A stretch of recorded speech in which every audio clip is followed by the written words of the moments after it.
The China Convergence. The Upheaval. N.S. Lyons. August 3, 2023.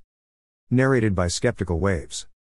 I do believe this is the longest thing I've ever written, but also the most important. Read with a stiff drink.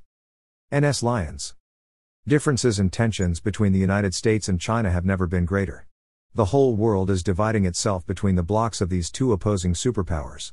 A new Cold War is dawning, complete with a global ideological battle between democracy and autocracy. Freedom is on the line. The future of global governance will be determined by the winner of this extended competition between two fundamentally opposed political and economic systems, unless a hot war settles the question early with a cataclysmic fight to the death, much as liberal democracy once fought off fascism. This is the simple and easy narrative of our present moment. In some ways it is accurate. A geopolitical competition really is in the process of boiling over into open confrontation. But it's also fundamentally shallow and misleading. When it comes to the most fundamental political questions, China and the United States are not diverging but converging to become more alike.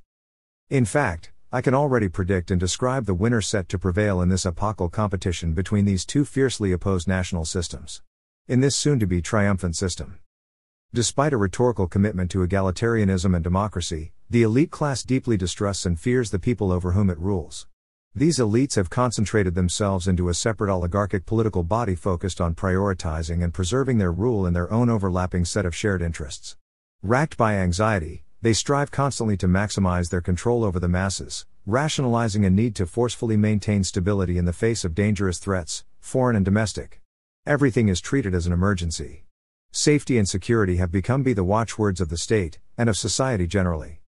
This elite obsession with control is accelerated by a belief in scientific management, or the ability to understand, organize, and run all the complex systems of society like a machine, through scientific principles and technologies. The expert knowledge of how to do so is considered the unique and proprietary possession of the elite vanguard. Ideologically, this elite is deeply materialist, and openly hostile to organized religion, which inhibits and resists state control. They view human beings themselves as machines to be programmed, and, believing the common man to be an unpredictable creature too stupid, irrational, and violent to rule himself, they endeavor to steadily condition and replace him with a better model through engineering, whether social or biological. Complex systems of surveillance, propaganda, and coercion are implemented to help firmly nudge, or shove, the common man into line. Communities and cultural traditions that resist this project are dismantled. Harmfully contrary ideas are systematically censored, lest they lead to dangerous exposure. Governing power has been steadily elevated, centralized, and distributed to a technocratic bureaucracy unconstrained by any accountability to the public. All of this is justified by a utopian ideological dialectic of historical progress and inevitability.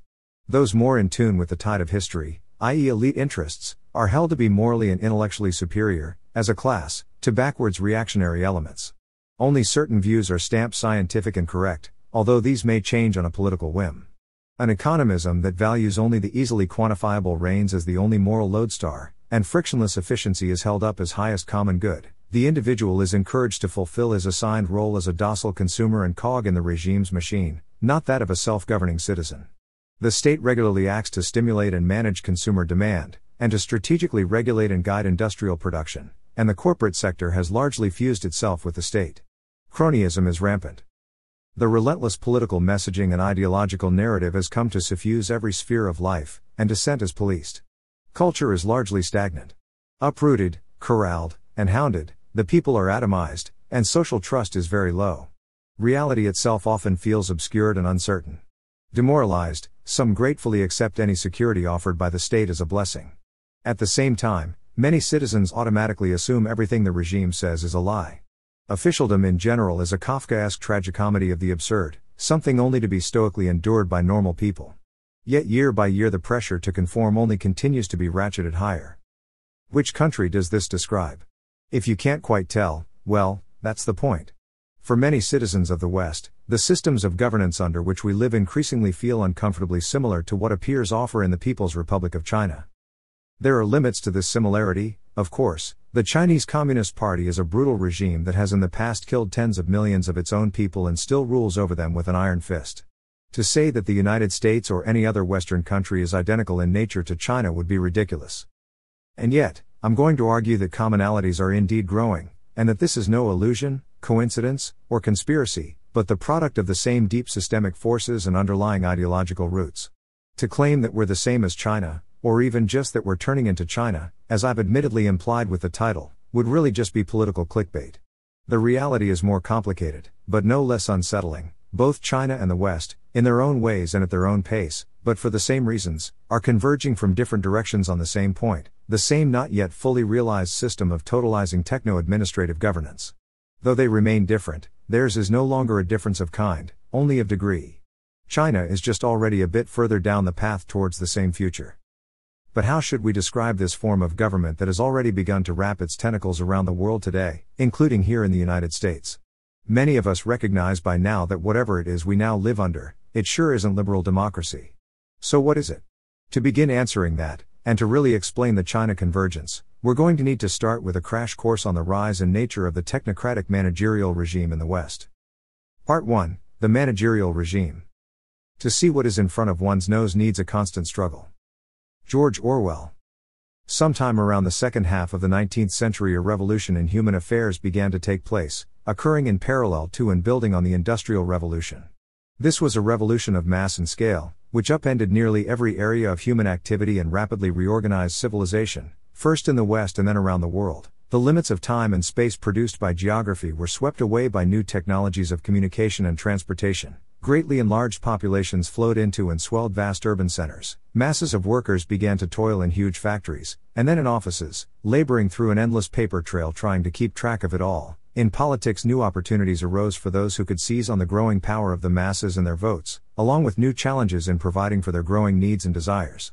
In government, in business, in education, and in almost every other sphere of life, new methods and techniques of organization emerged in order to manage the growing complexities of mass and scale. The mass bureaucratic state, the mass standing army, the mass corporation, mass media, mass public education, and so on.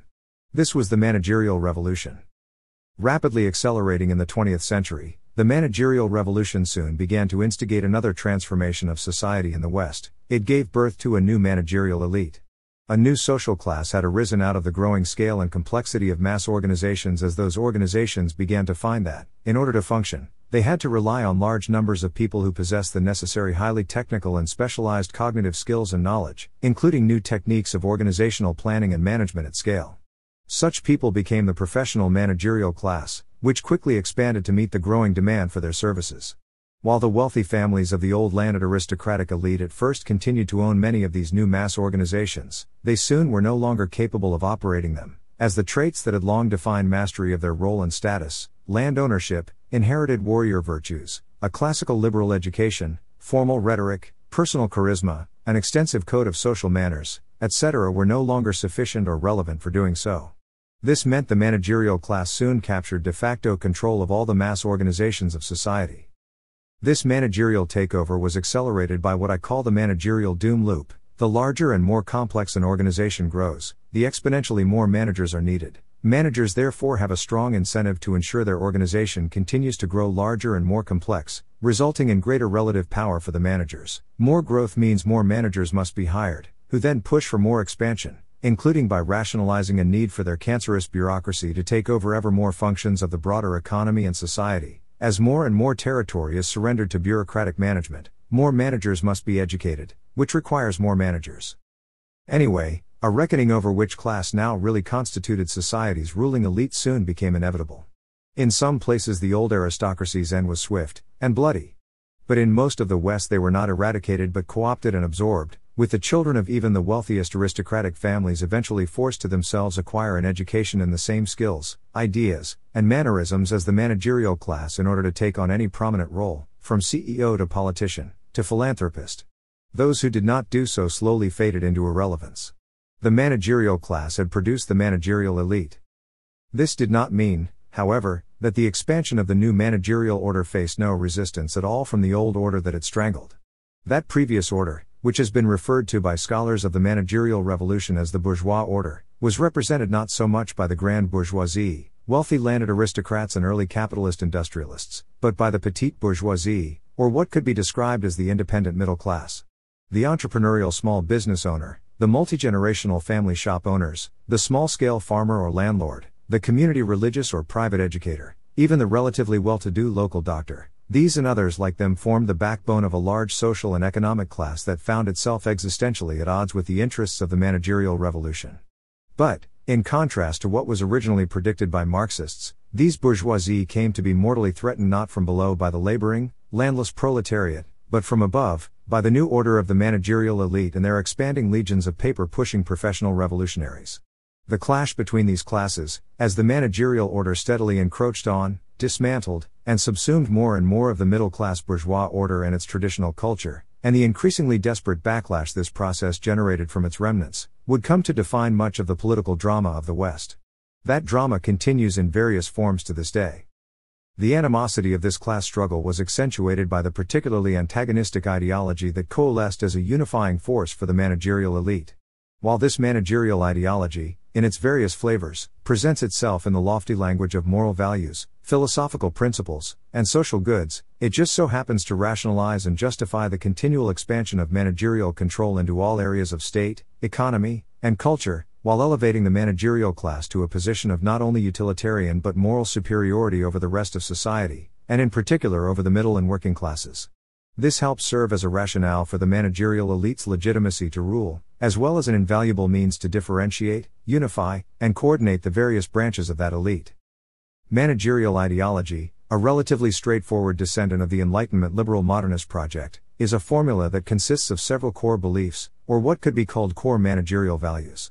At least in the West, these can be distilled into technocratic scientism, the belief that everything, including society and human nature, can and should be fully understood and controlled through scientific and technical means. In this view, everything consists of systems, which operate, as in a machine, on the basis of scientific laws that can be rationally derived through reason. Humans and their behavior are the product of the systems in which they are embedded. Social science functions in the same way as the physical sciences. These systems can therefore be socially engineered to be improved. Good and bad, like everything else, are scientifically quantifiable. Those with superior scientific and technical knowledge are thus those best placed to understand the cause and effect governing society, and therefore to run it. Ignorance, and the ignorant, are in contrast ultimately the cause of all dysfunction and harm. 2. Utopianism, the belief that a perfect society is possible, in this case through the perfect application of perfect scientific and technical knowledge. The machine can ultimately be tuned to run flawlessly. At that point all will be completely provided for and therefore completely equal, and man himself will be entirely rational, fully free, and perfectly productive. This state of perfection is the telos, or predestined end point, of human development, through science, physical and social. This creates the idea of progress, or of moving closer to this final end. Consequently, history has a teleology, it bends towards utopia. This also means the future is necessarily always better than the past, as it is closer to utopia. History now takes on moral valence. To go backwards is immoral. Indeed, even actively conserving the status quo is immoral. Governance is only moral in so far as it affects change, thus moving us ever forwards, towards utopia. 3. Meliorism, the belief that all the flaws and conflicts of human society, and of human beings themselves, are problems that can and should be directly ameliorated by sufficient managerial technique. Poverty, war, disease, criminality, ignorance, suffering, unhappiness, death. None are examples of the human condition that will always be with us, but are all problems to be solved. It is the role of the managerial elite to identify and solve such problems by applying their expert knowledge to improve human institutions and relationships, as well as the natural world. In the end, there are no trade-offs, only solutions. 4. Liberationism, the belief that individuals and society are held back from progress by the rules, restraints, relational bonds, historical communities, inherited traditions, and limiting institutions of the past, all of which are the chains of false authority from which we must be liberated so as to move forwards. Old ideas, old culture, old customs, and old habits must all be dismantled in order to ameliorate human problems, as old systems and ways of life are necessarily ignorant, flawed, and oppressive. Newer, and therefore superior, scientific knowledge can redesign, from the ground up, new systems and ways of life that will function more efficiently and morally. 5. Hedonistic materialism, the belief that complete human happiness and well-being fundamentally consists of and is achievable through the fulfillment of a sufficient number of material needs and psychological desires. The presence of any unfulfilled desire or discomfort indicates the systemic inefficiency of an unprovided good that can and should be met in order to move the human being closer to a perfected state. Scientific management can and should therefore to the greatest extent possible maximize the fulfillment of desires. For the individual, consumption that alleviates desire is a moral act. In contrast, repression, including self-repression, of desires and their fulfillment stands in the way of human progress, and is immoral, signaling a need for managerial liberation. 6. Homogenizing cosmopolitan universalism, the belief that, a. all human beings are fundamentally interchangeable and members of a single universal community, b. that the systemic best practices discovered by scientific management are universally applicable in all places and for all people in all times, and that therefore the same optimal system should rationally prevail everywhere, c. that, while perhaps quaint and entertaining, any non-superficial particularity or diversity of place, culture, custom, nation, or government structure anywhere is evidence of an inefficient failure to successfully converge on the ideal system, and d. that any form of localism, particularism, or federalism is therefore not only inefficient and backwards but an obstacle to human progress and so is dangerous and immoral. Progress will always naturally entail centralization and homogenization. 7. Abstraction and dematerialization, the belief, or more often the instinct, that abstract and virtual things are better than physical things, because the less tied to the messy physical world humans and their activities are, the more liberated and capable of pure intellectual rationality and uninhibited morality they will become. Practically, dematerialization, such as through digitalization or financialization, is a potent solvent that can help burn away the repressive barriers created by attachments to the particularities of place and people, replacing them with the fluidity and universality of the cosmopolitan. Dematerialization makes property more easily tradable, and can more effectively produce homogenization and fulfill desires at scale. Indeed, in theory, dematerialization could allow almost everything to take on and be managed at vastly greater, even infinite, mass and scale, holding out the hope of total efficiency, a state of pure frictionlessness, in which change, progress, will be effortless and limitless. Finally, dematerialization also most broadly represents an ideological belief that it is the world that should conform to abstract theory, not theory that must conform to the world. Combined, the promotion of these 7 managerial values served as a convenient ideological means for the managerial system to challenge the existing ethic and values of the middle-class bourgeois order that preceded it. These bourgeois values consisted of a mix of conservative and classical liberal values.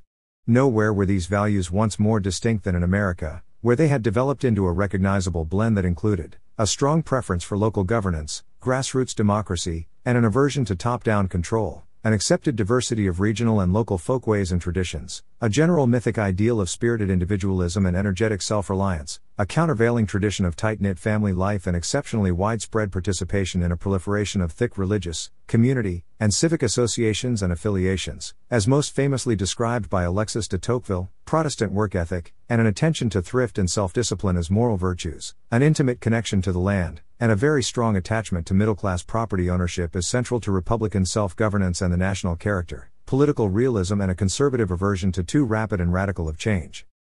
The contrasting values of managerial ideology were perfectly structured to invert, undermine, marginalize, disrupt, and dismantle every one of these bourgeois values simultaneously, steadily subverting the ideological basis for bourgeois legitimacy intellectually, morally, and politically, thus clearing the way to justify the establishment of an alternative political system of rule by the new managerial elite. The managerial system. This managerial system developed into several overlapping, interlinked sectors that can be roughly divided into and categorized as the managerial state, the managerial economy, the managerial intelligentsia, the managerial mass media, and managerial philanthropy. Each of these 5 sectors features its own slightly unique species of managerial elite, each with its own roles and interests. But each commonly acts out of its own interest to reinforce and protect the interests of the other sectors, and the system as a whole. All of the sectors are bound together by a shared interest in the expansion of technical and mass organizations, the proliferation of managers, and the marginalization of non-managerial elements. The managerial state, characterized by its proliferating administrative bureaucracies and thirst for centralized technocratic control, has a strong incentive to launch utopian and meliorous schemes to liberate and reorganize more and more portions of society, the theoretical bases for which are pumped out by the managerial intelligentsia, necessitating entire new layers of bureaucratic management, and whole new categories of experts. Mass corporations, which make up the managerial economy, have an interest in seeing these schemes implemented, in part because the new layers of regulatory burden that they inevitably produce, more lawyers, more HR managers, etc., systematically advantage large oligopolistic firms like themselves over those smaller businesses and entrepreneurial upstarts that are both their potential competitors and the old bourgeois power base. The managerial state naturally also wants to break that rival power base. Mass corporations are especially adept at doing this, in particular by advancing the dematerialization of business and property ownership. You'll own nothing and be happy, which both increases the dependence of the middle class and concentrates greater wealth and power in managerial hands. The managerial state also acts to directly stimulate aggregate consumer demand and bolster financialized assets through monetary and fiscal policy, among other tools, such as state contracts and subsidies. This managed demand directly fuels the growth of managerial corporations, which have every incentive to fuse themselves as closely as possible with the state, both to encourage stimulus and to capture regulatory policy. The growth of mass corporations in turn rationalizes the further growth of the regulatory state. Formal and informal public-private partnership between corporation and state easily serves the interests of both. Meanwhile, the managerial corporation also has a great deal to gain from the project of mass homogenization, which allows for greater scale and efficiencies: a Walmart in every town, a Starbucks on every corner, Netflix and Amazon accessible on the iPhone in every pocket, by breaking down the differentiations of the old order. The state, which fears and despises above all else the local control justified by differentiation, is happy to assist. The managerial economy also gains directly from the stimulation of greater consumer demand produced by the liberation of the masses from the repressive norms of the old bourgeois moral code and the encouragement of hedonistic alternatives, as thought up by the intelligentsia, advertised by the mass media, and legally facilitated by the state. Mass media, too, has an interest in homogenization, allowing the entertainments and narratives it sells to scale and reach a larger and more uniform audience.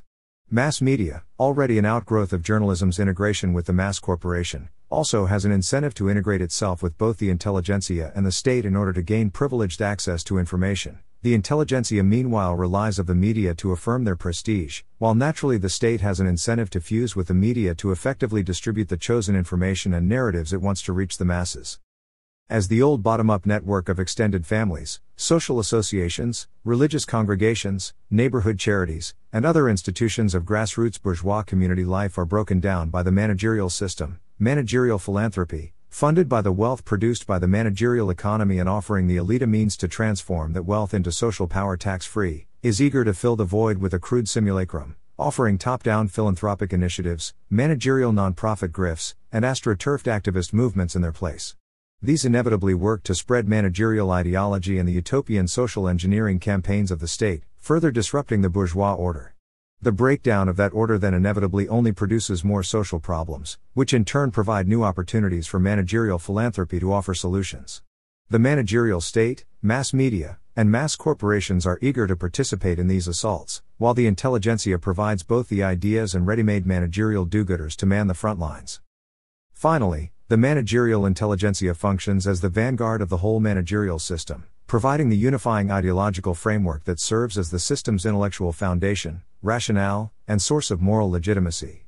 The ideological pronouncements of the intelligentsia, transmitted to the public as revealed truth, for example the science, by the managerial mass media, serve to normalize and justify the schemes of the state, which in turn gratefully supports the intelligentsia with public money and programs of mass public education, which funnel demand into the intelligentsia's institutions and also help to fund the research and development of new technologies and organizational techniques that can further expand managerial control. The intelligentsia of course also provides a critical service to every other managerial sector by meeting the need for the formation of more professional managerial class members through mass education, which also helps to advance societal homogenization and further elite cultural hegemony. The managerial intelligentsia therefore functions as the keystone of the managerial elite's broad-based and resilient unity and dominance, which is what defines them as the elite. This hegemonic, self-reinforcing system of overlapping managerial elite interests, public and private, economic, cultural, social, and governmental, can together be described as the managerial regime. To identify or describe this regime as simply the state would be entirely insufficient. As we will see, the evolution of this broader regime is today the central factor of the China Convergence.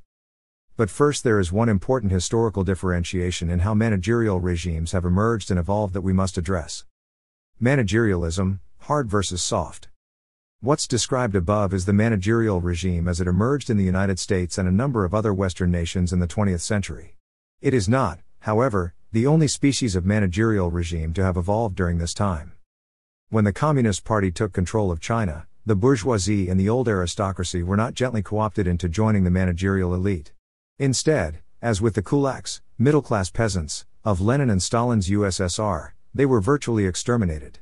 An endless series of bloody campaigns launched in the name of liberation by Mao Zedong against landlords, rich peasants, rightists, counter-revolutionaries, and bourgeois elements all had the same objective. Through relentless collective persecution, confiscation of property, and mass torture, rape, and murder, the bourgeois middle class that had begun to emerge during China's Republican period was systematically destroyed. This served a straightforward purpose. Political theorists since Aristotle have recognized that a numerous middle class which stands between the rich and the poor is the natural bedrock of any stable republican system of government, resisting both domination by a plutocratic oligarchy and tyrannical revolutionary demands by the poorest. By eliminating this class, which had been the power base of his nationalist rivals, Mao paved the way for his intelligentsia-led Marxist-Leninist revolution to dismantle every remaining vestige of republican government, replace the old elite with a new one, and take total control of Chinese society. The result was not of course an egalitarian workers' paradise but the development of a strictly two-tier society of party oligarchy and everyone else. Every possible orienting and organizing force outside the party was destroyed, family networks were deliberately disrupted, and individuals were isolated and atomized. Meanwhile, the oligarchy would soon grow into a gigantic bureaucratic party state, managed by legions of devoted CCP apparatchiks. With no mediating institutions between people and state remaining, and with the undifferentiated masses thus fully contained by the uncontested power of a one-party state, Mao succeeded in essentially producing Hobbes' Leviathan in China. He and his comrades were then free to enact their utopian schemes to remake the country along scientific socialist lines, killing tens of millions of Chinese in the process. And while today's China is quite a bit mellower than during the Mao era, its regime is not fundamentally any different in its core nature. It is still run by a Marxist-Leninist party that has never forgotten Mao's conviction that power grows out of the barrel of a gun. The brutal history and character of the Chinese Communist regime is therefore very different from what most of the West has experienced, outside of Eastern and Central Europe. And yet, if you've been following along so far, China, with its vast techno-bureaucratic socialist state, is still recognizably a managerial regime. More precisely, China is a hard managerial regime. Ever since the political philosopher James Burnham published his seminal book The Managerial Revolution in 1941, theorists of the managerial regime have noted strong underlying similarities between all of the major modern state systems that emerged in the 20th century, including the system of liberal progressive administration as represented at the time by FDR's America, the fascist system pioneered by Mussolini, and the communist system that first appeared in Russia and then spread to China and elsewhere. The thrust of all of these systems was fundamentally managerial in character. And yet each also immediately displayed some, quite different behavior. This difference can, however, be largely explained if we distinguish between what the political theorist Sam Francis classified as soft and hard managerial regimes. The character of the soft managerial regime is that described in the previous section. In contrast, a hard managerial regime differs somewhat in its mix of values. Hard managerial regimes tend to reject 2 of the 7 values of the soft managerial ideology described above, discarding hedonism and cosmopolitanism, though homogenization and centralization remain a priority. Instead, they tend to emphasize managing the unity of the collective, for example the folk, or the people, and the value that individual loyalty, strength, and self-sacrifice provides to that collective. Most importantly, hard and soft managerial regimes differ in their approach to control. Hard managerial regimes default to the use of force, and are adept at using the threat of force to coerce stability and obedience. The state also tends to play a much more open role in the direction of the economy and society in hard systems, establishing state-owned corporations and taking direct control of mass media, for example, in addition to maintaining large security services. This can, however, reduce popular trust in the state and its organs. In contrast, soft managerial regimes are largely inept and uncomfortable with the open use of force, and much prefer to instead maintain control through narrative management, manipulation, and hegemonic control of culture and ideas. The managerial state also downplays its power by outsourcing certain roles to other sectors of the managerial regime, which claim to be independent. Indeed, they are independent, in the sense that they are not directly controlled by the state and can do what they want, but, being managerial institutions, staffed by managerial elites, and therefore stakeholders in the managerial imperative, they nonetheless operate in almost complete sync with the state. Such diffusion helps effectively conceal the scale, unity, and power of the soft managerial regime, as well as deflect and diffuse any accountability. This softer approach to maintaining managerial regime dominance may lead to more day-to-day disorder, for example crime, but is no less politically stable than the hard variety, and arguably has to date proved more stable.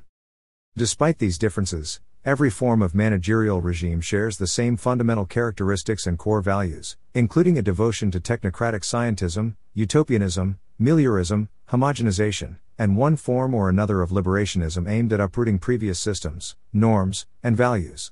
They all pursue the same imperative of expanding mass organizations and the managerial elite, of growing and centralizing their bureaucratic power and control, and of systematically marginalizing managerialism's enemies. They all have the same philosophical roots.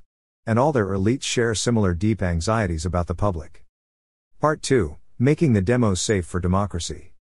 After the uprising of the 17th June, the Secretary of the Writers' Union had leaflets distributed in the Stalin Alley stating that the people had forfeited the confidence of the government and could win it back only by redoubled efforts. Would it not be easier in that case for the government to dissolve the people and elect another?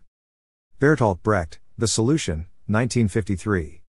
In the great debate of the past 2 decades about freedom versus control of the network, China was largely right and the United States was largely wrong, so declared neoconservative lawyer and former Bush administration Assistant Attorney General Jack Goldsmith in a high-profile 2020 essay on democracy and the future of free speech for The Atlantic magazine.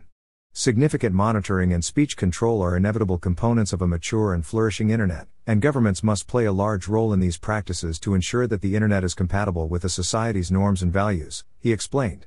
The private sector's collaboration with the government in these efforts are a historic and very public experiment about how our constitutional culture will adjust to our digital future. Back in the year 2000, President Bill Clinton had mocked the Chinese government's early attempts to censor free speech on the Internet, suggesting that doing so would be like trying to nail Jell-O to the wall. By the time Goldsmith's take was published in the flagship Salon of the American ruling class 2 decades later, such scorn had been roundly replaced by open admiration. Beginning immediately after the 2016 election of Donald Trump, and then accelerating exponentially in 2020, America's elite class began regularly arguing, as did the New York Times' Emily Bazelon, that the country was in the midst of an information crisis producing catastrophic risks of harm, and that actually, free speech threatens democracy as much as it also provides for its flourishing. The American people would have to accept their free speech rights being curtailed for their own good. As we now know thanks to revelations from the Twitter files and other reporting, a sprawling censorship industrial complex was soon created to seize control of Internet discourse and manage American minds. Billions of dollars of government money flowed into intelligence agencies, who discovered a new mission to wage information warfare on their own people in the name of combating disinformation. America's giant Internet technology firms needed only a light cajoling to begin implementing, at the direction of the state, mass surveillance and censorship of information labeled as harmful, even that acknowledged to be true content, because it ran counter to the propaganda line decided by the regime. Thousands of American intellectuals became disinformation experts overnight. In coordination with these academics and NGOs, mass media leapt to set up fact-checking operations to arbitrarily declare what was and was not true, selling the public a tall tale of foreign meddling and dark tides of online hate that conveniently justified having their burgeoning independent competition deplatformed from the Internet. The advent of the COVID-19 pandemic in 2020 was then seized upon as a reason to double down on this attack on the public. As Jacob Siegel recently documented in a magisterial account of the origins of the war on disinformation, the managerial state quickly reoriented all the tools, techniques, and swollen bureaucratic automatons it had developed to fight the global war on terror in order to begin waging a counterinsurgency campaign against its own citizens.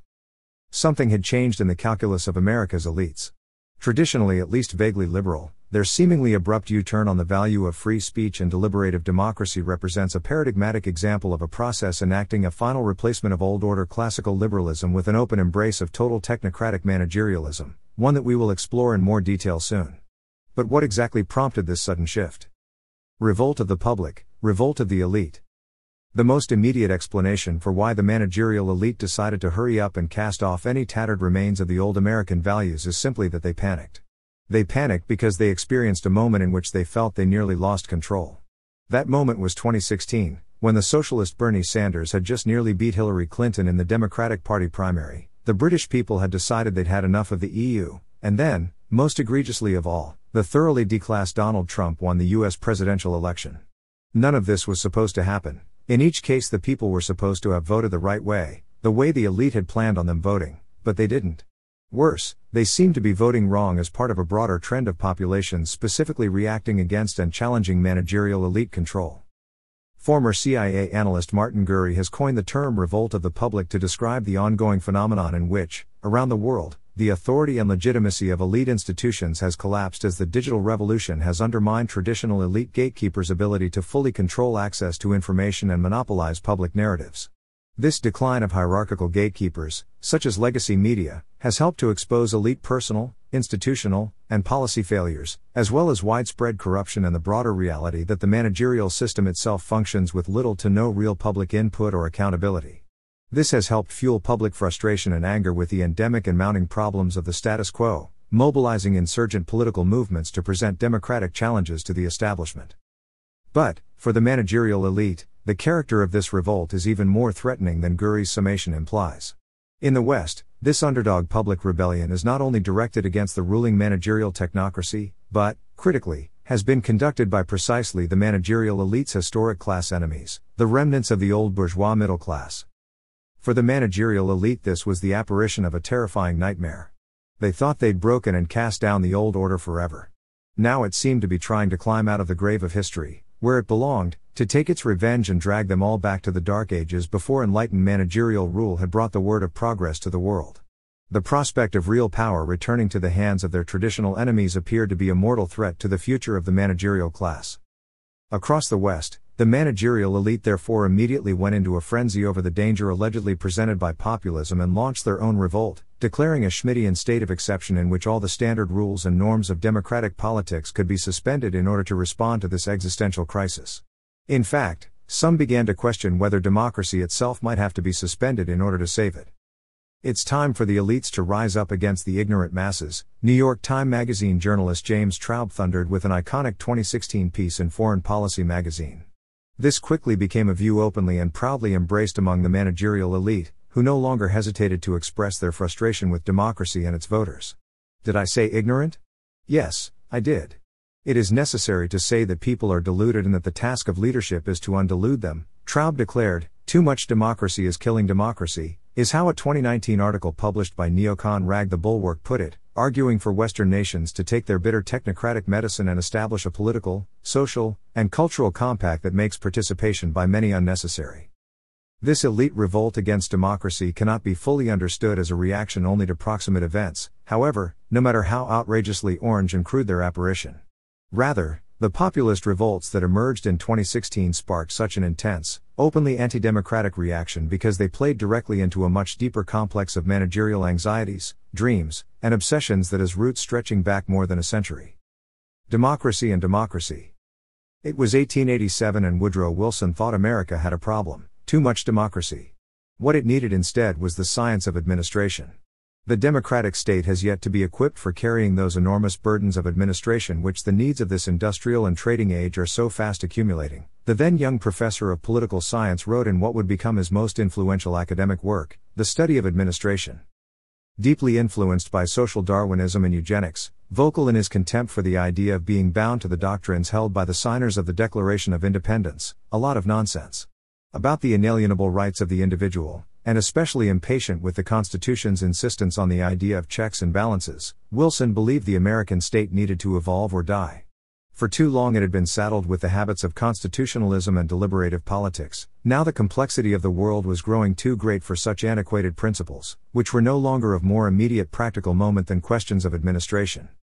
Asserting the urgent need for comparative studies in government, he urged America's leadership class to look around the world and see that administration is everywhere putting its hands to new undertakings, and the idea of the state and the consequent ideal of its duty are undergoing noteworthy change.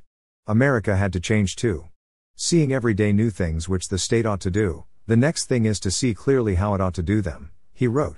Simple as. But what did Wilson mean by administration anyway? Administration lies outside the proper sphere of politics, he wrote. Administrative questions are not political questions. By this he meant that all the affairs of the modern state, all the new things the state ought to do, should be placed above any vulgar interference from the political, that is, above any democratic debate, choice, or accountability, and instead turned over to an elevated class of educated men whose full-time profession would be governing the rabble. What Wilson explicitly proposed was ruled by the universal class described by Hegel, an all-knowing, all beneficent class of expert civil servants, who, using their big brains and operating on universal principles derived from reason, could uniquely determine and act in the universal interest of society with far more accuracy than the ignorant, unrefined masses. In Wilson's view, the opinion of the actual public was nothing but a clumsy nuisance, a rustic handling delicate machinery. Overall, administration indeed meant running government as a machine, and the public could not be allowed to gum up the gears. Moreover, machines need engineers, which meant that it will be necessary to organize democracy by sending up to the civil service men definitely prepared for standing liberal tests as to technical knowledge. Soon enough, a technically schooled civil service will presently have become indispensable, he suggested, describing the entrenchment of rule by a managerial class. In part, what Wilson was really advocating for was his personal German fetish. More specifically, he wanted America to import the political model that had most impressed him during his own comparative studies in government, the Prussian administrative state of Iron Chancellor Otto von Bismarck. For Wilson, the Prussian system represented the best possible model for maximizing the march of progress. Parliamentary yet authoritarian, it combined the most enlightened economic and social advances of the time, the first welfare state, mass education programs, and a state-led Kulturkampf, culture war, against the Catholic Church and all the backwards forces of reaction, with political certainty, stability, and efficiency. Most importantly, it had developed a professional bureaucracy, i.e. an administration, of managers handed the power and leeway to guide the country's development along rational, scientific lines. Wilson would, 2 decades later, have the opportunity to begin imposing something like this model on America. Campaigning in part on a promise to employ the power of government on behalf of what he advertised as the new freedom of universal social justice, Wilson wormed his way into power in 1912 as the first and fortunately only political science professor ever elected President of the United States. He fittingly rode to office on the back of the new American progressive movement, which had eagerly modeled itself on the then fashionable Progressive Party of Germany. An innovative political alliance, the new party had cunningly brought Germany's corporate power players together with state bureaucrats and academic intelligentsia, together nicknamed the Kath der Sozialisten, or Socialists of the Endowed Chair, uniting them to push forward the kind of top-down social and economic reforms they all stood to benefit from. Wilson's hope for America to look to the German model for inspiration was thus fulfilled. Over the course of his presidency, 1913 to 1921, and seizing in particular on the opportunity provided by the crisis of World War I, Wilson would oversee the first great centralizing wave of America's managerial revolution, establishing much of the initial basis for the country's modern administrative bureaucracy, including imposing the first federal income tax and creating the Federal Reserve System, the Federal Trade Commission, and the Department of Labor. He also ruled as perhaps the most authoritarian executive in American history, criminalizing speech through his Espionage and Sedition Acts, implementing mass censorship through the post office, setting up a dedicated propaganda ministry, the Committee on Public Information, and using his Attorney General to widely prosecute and jail his political opponents. More dissidents were arrested or jailed in 2 years of war under Wilson than in Italy under Mussolini during the entirety of the 1920s. But Wilson's most important legacy was to begin the process to organize democracy in America just as he dreamed of doing as an academic. A universal class of managers would henceforth determine and govern on behalf of the people's true will. Democracy would no longer to be messy, but made steadily more managed, predictable, and scientific.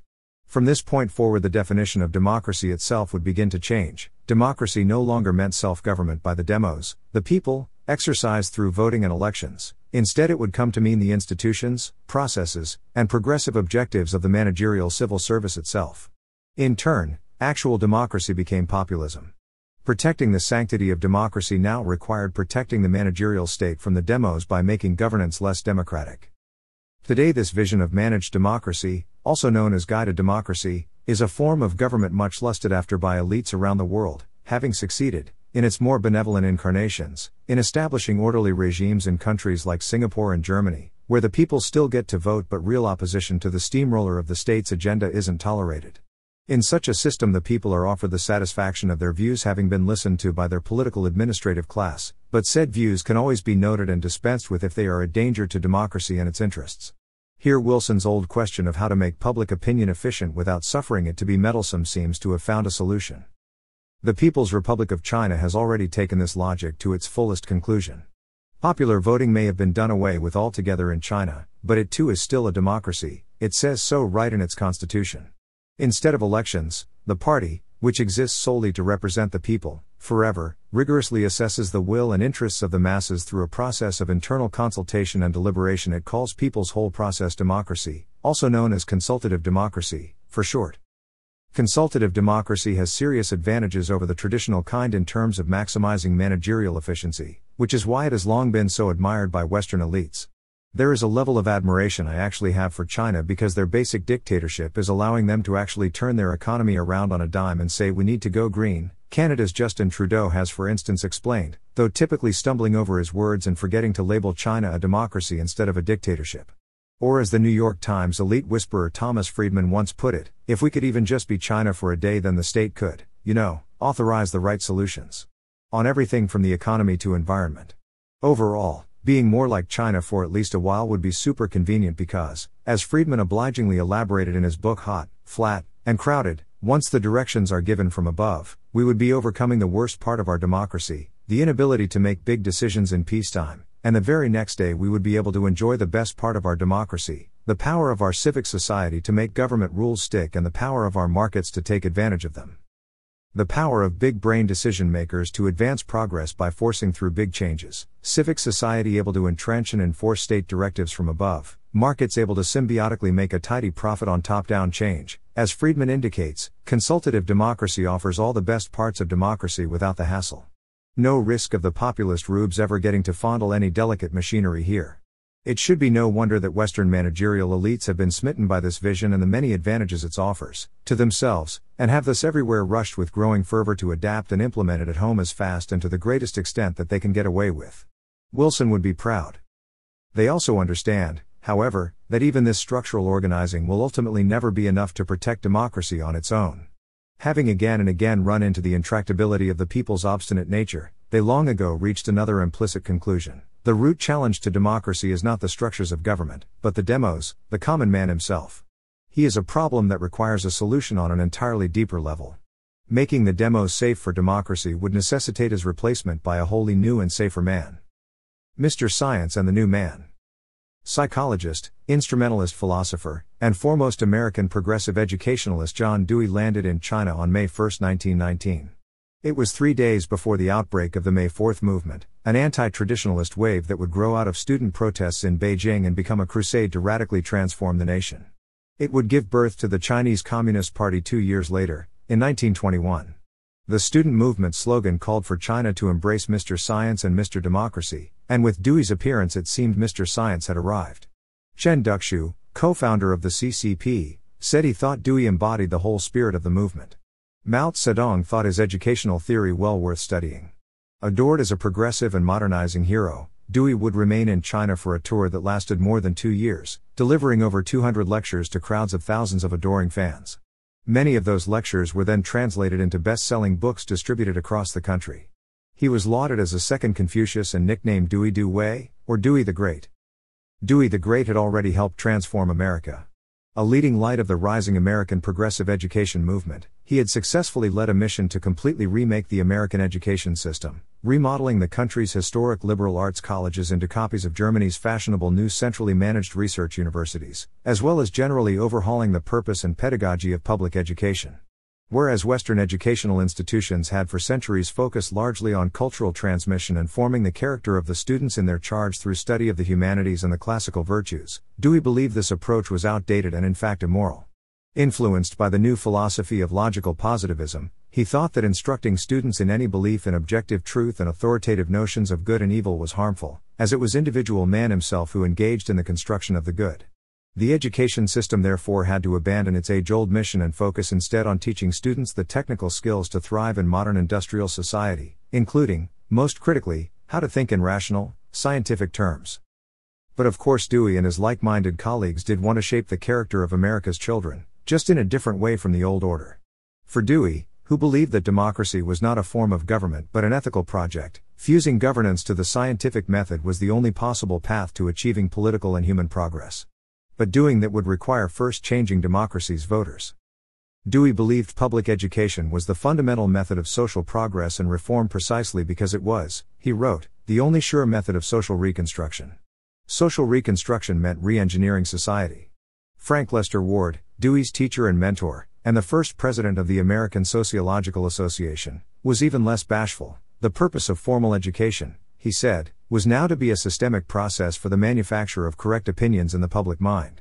It should, he added, therefore be brought under the exclusive control of government, since the result desired by the state is a wholly different one from that desired by parents, guardians, and pupils.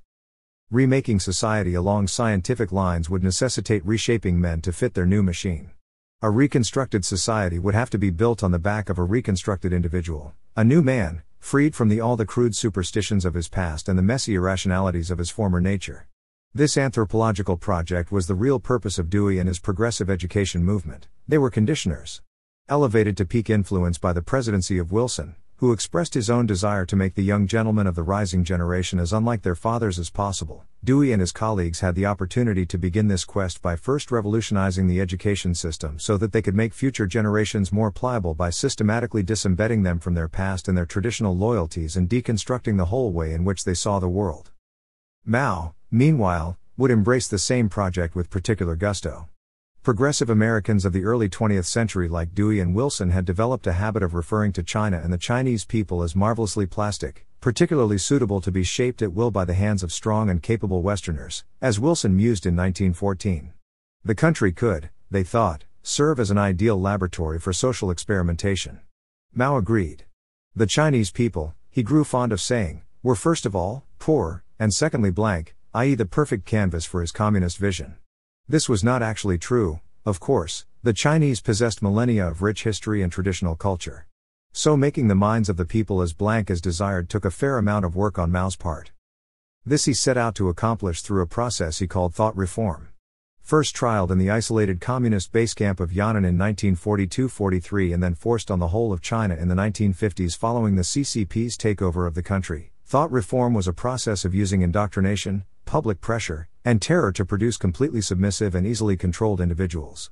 Explicitly based on new theories of Pavlovian psychological conditioning imported from the USSR and much admired by Mao, it always followed the same distinct method: endless hours of study and discussion groups where silence was not an option, repeated self-criticism and writing of confessions, allegedly to lay one's heart on the table in the name of benevolent collective self-improvement and education, encouragement of neighbors and colleagues to report each other's alleged harmful faults, wrongdoings, and wrong ideas, separation of people into good and bad classes or groups, isolation of one target at a time and the persuasion of former friends and allies to join in a simultaneous attack, mass struggle meetings designed to overwhelm and humiliate the target, and to turn a purge into public spectacle and object lesson, forced groveling apologies, followed by magnanimous temporary mercy and redemption or rejection and destruction of the individual as a warning to others, cyclical repetition with persecution of new targets. Whether a targeted individual was guilty or innocent of anything, or even loyal or disloyal, was entirely irrelevant. Nor was the purpose to convince or persuade anyone. That was not the point. As one witness recorded after seeing an enthusiastically loyal CCP cadre mercilessly persecuted, only later did I perceive that the communists had been fully aware of his loyalty to their cause and were equally conscious that after the reform he was disaffected. They had succeeded, however, in terrorizing him so thoroughly that henceforth, regardless of what he thought, he spoke and acted during every waking moment exactly as the communists wanted. In this state, the communists felt safer and more secure about him. This conditioning method was combined with an effort to create a fully controlled and wholly fluid information environment, where no one could be quite sure what was true or correct at any given moment. Journalism and literature were strictly censored, satire was outlawed. Scholars and educators had to repeatedly revise works to conform to the latest orthodoxy. Some rewrote their own articles and books dozens of times over, or renounced them entirely. Books in general were generally sources of information too stable to be permitted, and were destroyed, along with vast repositories of China's historical records and knowledge, on an almost inconceivable scale.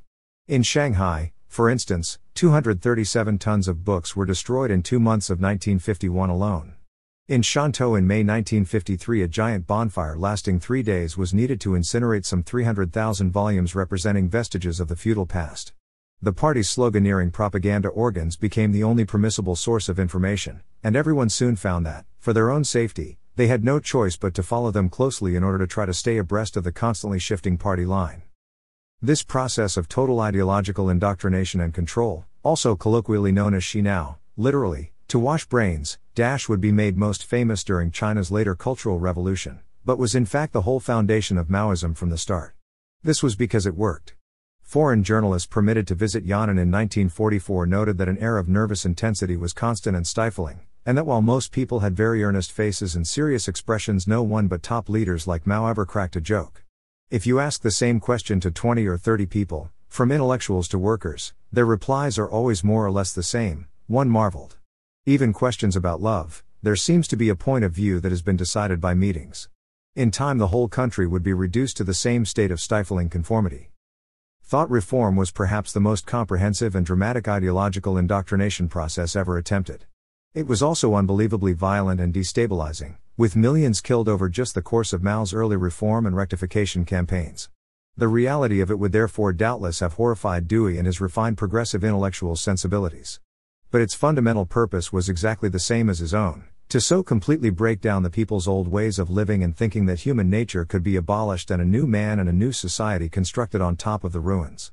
This totalizing utopian vision, so utterly integral to communism, is simply the ultimate expression of all managerialism's relentless ideological compulsion to rationally redesign and control the whole world and everything in it as one would a machine.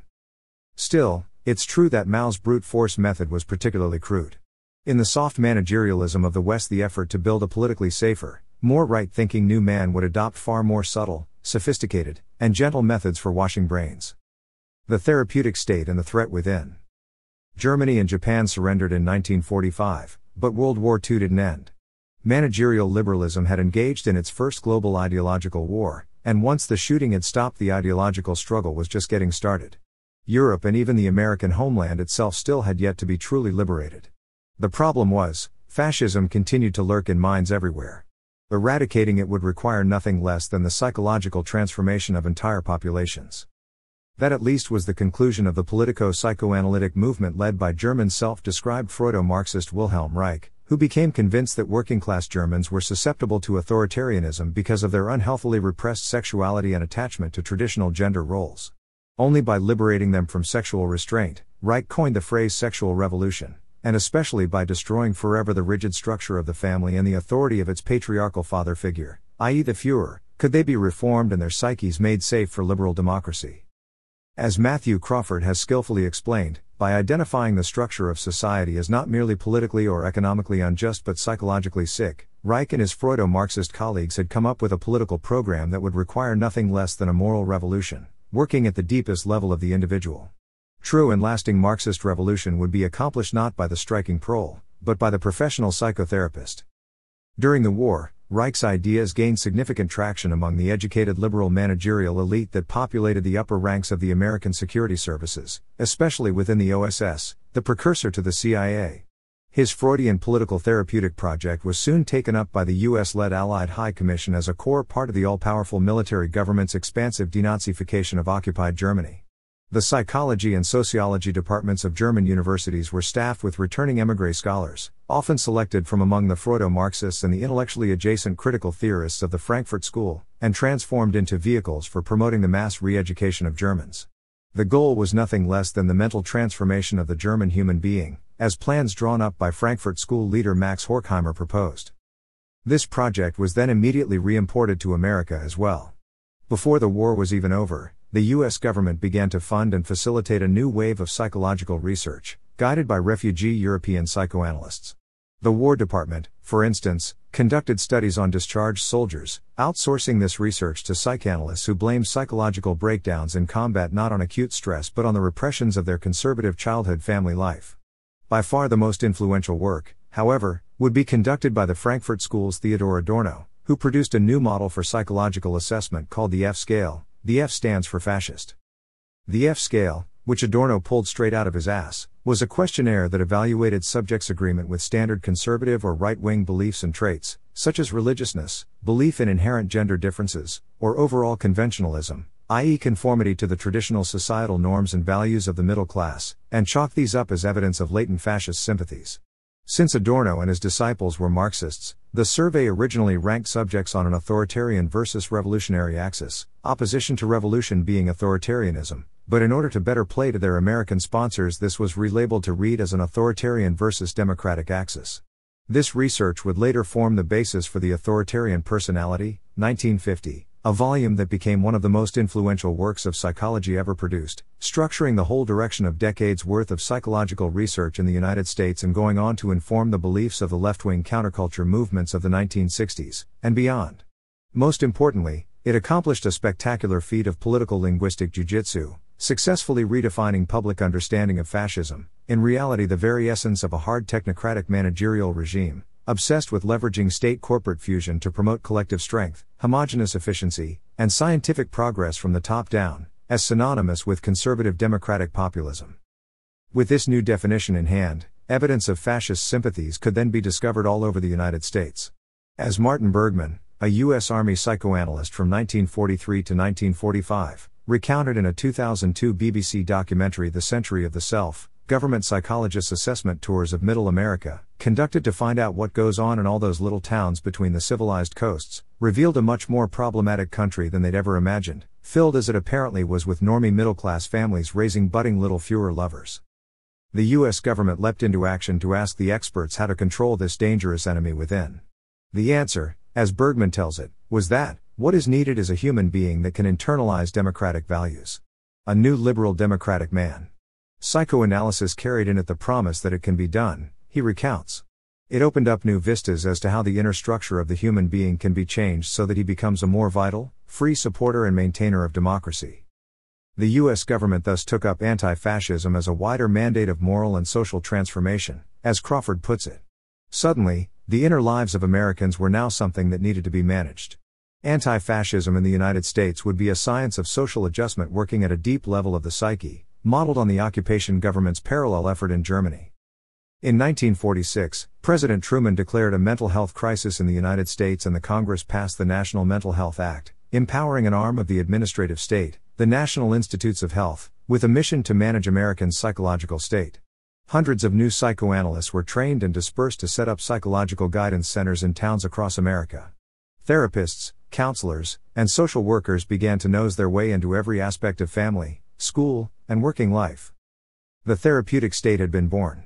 From now on, managing the mental and emotional lives of Americans would be a duty of the state and its civil society, not just the individual and his or her immediate social community. Dewey's project of conditioning had expanded from the child to the whole adult population. This of course fitted perfectly into the core imperative of the managerial regime, which seeks constantly to draw more and more aspects of existence into the tender embrace of its fussing expertise. But the development of the therapeutic state also conveniently allowed the managerial elite to further marginalize, and indeed pathologize, their middle American class enemies. Now the rubes weren't only backwards, they were mentally broken and unstable. Only by washing their psyches and adopting all the same thoughts, beliefs, and liberal ways of living as the professional managerial class could they possibly hope to be cured. As Christopher Lasch noted in his 1991 book on progressivism, The True and Only Heaven, Adorno and his therapeutic legacy thus substituted a medical for a political idiom and relegated a broad range of controversial issues to the clinic, to scientific study as opposed to philosophical and political debate. This procedure had the effect of making it unnecessary to discuss moral and political questions on their merits. Only the irrationality of the insane could now possibly explain disagreement with the progressive managerial project. Much as under communism in China and the Soviet Union, dissent became dismissible as deviance. And deviance meant fascism. So, with the bourgeoisie clearly in danger of exploding into the goose step at any moment, a friend-enemy distinction could be established. One was either rationally for progressive managerialism, aka liberal democracy, or against it, and therefore automatically an irrational ally of authoritarianism and a dangerous threat to society. Anti-fascism could now take on the same meaning and function as under Mao, tarring any opponent of the managerial regime's revolutionary project as someone necessary to preemptively destroy, not debate. For if the whole post-fascist period is one of clear and present danger, as the Frankfurt School's Herbert Marcuse, who worked directly for the OSS from 1943-50 asserted in his landmark essay Repressive Tolerance, then America's tradition of civil liberties and liberal neutrality could justifiably be revised to head off the threat of fascism's resurgence. A truly liberating tolerance would then come to entail withdrawal of tolerance from regressive movements, and discriminatory tolerance in favor of progressive tendencies. Progress and justice would in fact presuppose the withdrawal of civil rights from those who prevent their exercise, i.e. movements from the right. Meanwhile, true pacification of pre-fascists requires the withdrawal of tolerance before the deed, at the stage of communication in word, print, and picture. Such an envisioned censorship regime, aimed at breaking the tyranny of public opinion, would be a first step towards fostering an enlightened democratic educational dictatorship guided by those few who have learned to think rationally and autonomously. While such an extreme suspension of the right of free speech and free assembly would be indeed justified only if the whole of society is in extreme danger, Marcuse, like the rest of the intelligentsia, could point to his colleague Adorno's redefinition of fascism to maintain that our society is in such an emergency situation, and that it has become the normal state of affairs. Only a few decades later Marcuse's intellectual descendants would get their chance to begin fully capitalizing on this state of exception in the name of anti-fascism. But the development of the therapeutic state would in the meantime have even deeper long-term consequences for the foundations of American democracy. Infantilization and the end of self-governance. The opposite of managerialism is self-governance. Self-governance, or self-government or self-rule, has two meanings. At least for Americans, the first of these that comes to mind is typically the political, the freedom of we the people to govern ourselves, collectively making our own decisions as a distinct localized community or nation about what should happen within that community or nation, without yielding sovereignty of decision-making to some distant, foreign, or colonial authority. Self-government in this sense was the core founding ideal of the United States of America. It not only prompted the War of Independence that sought sovereignty from British rule, but also structured the Federal Republic of independently governed states that was then established. But self-governance can also apply to the level of the individual. A self-governing individual is one willing and able to make his own decisions about what to think and do, and how to do it, rather than automatically looking to some external authority to do these things for him. To do so he must have first developed some trust in his own ability and authority to judge the truth, decide, and act, as well as the courage to accept and take on risk. He must have some faith in his own skill, agency, and ability to accomplish things in the world, including through cooperation with others, and to thereby influence his own fate and that of his community. In psychological terms, he has an internal rather than external locus of control. In other words, he must possess a certain degree of self-reliance. To be capable of this, however, an individual must also first be capable of exercising reason to subordinate more immediate or baser urges, desires, and emotions to the accomplishment of higher and longer-term objectives. He must be able to endure the pang of delayed gratification, the pain of physical labor necessary to build something, the frustrations and injuries of learning a new skill, the irritations and confusions of forming and maintaining complex human relationships, the emotional discomfort of hearing or speaking difficult but necessary truths, and so on. Without being capable of this kind of self-restraint, self-discipline, and self-mastery, he is in fact incapable of acting with genuine agency. Instead, if he does not rule over his passions, then, in one of the most ancient and consistent insights of classical philosophy, he is enslaved by them. True liberty in the classical sense is therefore not the freedom for the individual to have or do whatever he wants whenever he feels compelled to want it, but liberty from the despotism of desire, which makes the sovereignty of reason and morality impossible. Thus in a real sense self-government first requires governance of the self. This is why self-regulation has historically always been considered the true mark of maturity, of readiness to constructively participate in public life, and the lack of it a sure sign of continued childishness. As below, so above, a people incapable of personal self-governance will be incapable of self-organizing and political self-governance. Instead they will forever need, and desire, a political mother or father to rule over them, provide for them, and make decisions about what is best for them. Only by honing their own capacity for the virtues of self-governance will they be fit to rule themselves. And as above, so below, a people completely managed and provided for from above, as if they were children, won't have the opportunity to develop the true liberty of personal and communal self-governance, instead remaining forever dependent, manipulated, and enslaved. For the ancient Greeks and Romans the highest possible conception of liberty was thus to live as part of a self-governing polity made up of self-governing individuals.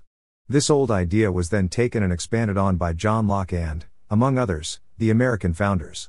Americans became admired as the remarkable epitome of a self-governing people precisely because of their inseparable combination of self-reliance, collective self-organizing, and the system of political self-rule that these virtues supported.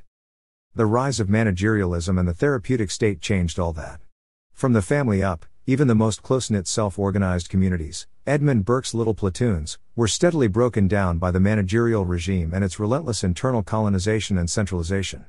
Decision-making power and responsibility was transferred from individuals, families, and communities to distant bureaucracies and credentialed experts, and action made subservient to an inscrutable thicket of abstract rules and regulations. Meanwhile, the therapeutic state quickly integrated itself throughout all sectors of the managerial system as the modern therapeutic conception of the self, some ineffable inner deity to be constantly attended to, followed, satiated, and worshipped, merged seamlessly with the tenets of managerial ideology and the material imperatives of managerial capitalism. As Philip Rieff noted in The Triumph of the Therapeutic, 1966, the promotion of consumerism through the incessant conversion of wants into needs helped convince the majority that comfort and entertainment of the self and its desires was the highest good. Meanwhile, the therapeutic state vilified any repression of the self, i.e. self-control, as something harmful and ideologically dangerous. Managerial liberationism thus worked hand in hand with the market to progressively strip away norms and traditions that encouraged self-restraint. Freedom and liberty were reduced to pleasures made available for consumption by what Rieff described as an eternal interim ethic of release from social discipline and moral prohibitions. More and more such restraints would have to be found and torn apart so as to enjoy further release. But as Lasch once pointed out, the atrophy of informal controls leads irresistibly to the expansion of bureaucratic controls. The less the people are willing and able to practice self-governance individually and collectively, the more formal rules and systems of external authority will step in to micromanage what they want and how they behave. Greater moral and social anarchy tends to produce more, not less, state control. The counterculture revolution of the 1960s and its anti-authoritarian quest to liberate the self from restraints therefore served the managerial regime perfectly. It swiftly broke down traditional informal bonds of stable, resilient communities that had for centuries helped to shelter individuals, and tore up moral norms that had helped them structure and discipline their lives without the aid of the state. So liberated, the self-expressive individual was made a king in name, but left far more isolated, alone, and vulnerable in actuality. Such an atomized individual proved far easier pickings for the mass corporation, which swooped in to offer all manner of ready-to-purchase replacements for what was once the social commons, and for the state, which acted on demand to guarantee the sovereignty of these liberated selves and protect them from their own choices. Their capacity for self-governance thus degraded, and encouraged to think of themselves as reliant on the state for their freedom, the public's demands for management by a higher authority then only increased relentlessly. Not surprisingly, the 1960s produced a great explosion of bureaucratic administration in America, with the state happily taking on a series of grand social management projects, including the War on Poverty, the Great Society, and civil rights law. These not only turbocharged the growth of the administrative apparatus, but also proved fundamental to propelling the managerial system's expansion beyond the confines of the state, greatly enhancing the managerial role of nonprofit organizations and compelling the creation of such innovates as the modern Human Resources Department, which now serves essentially as a compliance arms of the managerial state within nearly every private sector firm. But even these utopian projects may have been less significant to the expansion of managerialism than the deeper psycho-political transformation of Americans that they reflected, from a people who fiercely valued their agency and self-governing independence to a people conditioned to eagerly trade away any essential liberty for security. A new de facto social contract had been established. The people would offer compliance to being managed, and in return the managerial regime would provide them with ever greater comfort and safety, not only physical but psychological. Today America is hardly alone in this regard. When COVID-19 first emerged, China's managerial regime immediately imposed draconian containment measures in the name of public safety, locking entire cities in their homes, shuttering whole economic sectors, and splitting up families while dragging them off to quarantine camps. It continued these self-destructive national policies for 3 years after it had become scientifically clear that the virus was relatively mild and posed no health risks anywhere near necessitating that level of response. But as the virus began to spread around the world, managerial states in the West notably looked to China not with dismay, but with admiration. Still, they initially assumed the people of the West would never accept such a level of managerial control by their regimes. As Professor Neil Ferguson, who directed Britain's early COVID response, admitted in a 2020 interview, public health bureaucrats wanted to adopt China's innovative intervention but initially dismissed it as something Western people simply wouldn't tolerate. But they were mistaken. It's a communist one-party state, we said. We couldn't get away with it in Europe, we thought. And then Italy did it. And we realized we could, Ferguson gloated. A majority of the British people in fact clamored for the security of managed life under lockdown, and still do. And so the sense of what is possible in terms of control changed quite dramatically in the West, Ferguson explained. Soon countries across the Western world had adopted and imposed the Chinese model. This should not have been a surprise. Safetyism is utterly typological of managerial societies everywhere, soft or hard, in Sacramento or Shanghai. At the top, a managerial elite is naturally obsessed with total control, with running society like their envisioned machine, and with stamping out any unpredictability, unsurveilled activity, or willful resistance. For the professional managerial middle, doubting or deviating from the rules and procedures of the bureaucratic machine is not so much inconceivable as unimaginably immoral and declass. For the pious apparatchik, conforming to the machine and its expert models is the core of good citizenship and personal advancement, while independent decision-making is fraught with risk. Computer says no is practically a deferral to sacred law. From below, the social atomization, empty relativistic nihilism, and learned helplessness produced by managerialism cultivates in the masses a constant state of anxiety. In an attempt to relieve this anxiety, many among them then themselves demand greater and greater managerial control over life be exercised from above. A cycle of codependency is created, which accelerates as the managerial regime discovers it can constantly prop up new objects of fear from which to generously protect the public. The regime becomes a devouring mother, projecting weakness onto her children in order to keep them attached and under her sway. The new man desired by managerialism is not a man at all, but an infant, dependent and incapable of self-governance, needy and consumptive, a blank slate, malleable and suggestible, loving and trusting of the caretakers it assumes to be omnipotent and compassionate, the perfect managerial subject. Preserving such a state of immaturity makes possible a historically new, all-consuming kind of regime. An immense and tutelary power. When Alexis de Tocqueville wrote of his experiences traveling America in the 1830s, he struggled to name the dark future he foresaw would likely come to threaten the young country, as the species of oppression by which democratic nations are menaced is unlike anything that ever before existed in the world. He sought in vain for an expression that will accurately convey the whole of the idea, for the old words despotism and tyranny are inappropriate to describe it, he wrote. In his vision he saw an innumerable multitude of men, all equal and alike, and all incessantly endeavoring to procure the petty and paltry pleasures with which they glut their lives. And, each of them, living apart, is as a stranger to the fate of all the rest, with each man existing only in himself and for himself alone. In this atomized and disorganized state, even if his kindred still remain to him, he may be said at any rate to have lost his country, for above this race of men stands an immense and tutelary power, which takes upon itself alone to secure their gratifications and to watch over their fate. That power is absolute, minute, regular, provident, and mild. It would be like the authority of a parent if, like that authority, its object was to prepare men for manhood, but it seeks, on the contrary, to keep them in perpetual childhood. It is well content that the people should rejoice, provided they think of nothing but rejoicing. For their happiness such a government willingly labors, but it chooses to be the sole agent and the only arbiter of that happiness. It provides for their security, foresees and supplies their necessities, facilitates their pleasures, manages their principal concerns, directs their industry, regulates the descent of property, and subdivides their inheritances. What remains, but to spare them all the care of thinking and all the trouble of living? Thus it every day renders the exercise of the free agency of man less useful and less frequent. It circumscribes the will within a narrower range and gradually robs a man of all the uses of himself. The principle of equality has prepared men for these things, it has predisposed men to endure them and often to look on them as benefits. After having thus successively taken each member of the community in its powerful grasp and fashioned him at will, the supreme power then extends its arm over the whole community. It covers the surface of society with a network of small complicated rules, minute and uniform, through which the most original minds and the most energetic characters cannot penetrate, to rise above the crowd.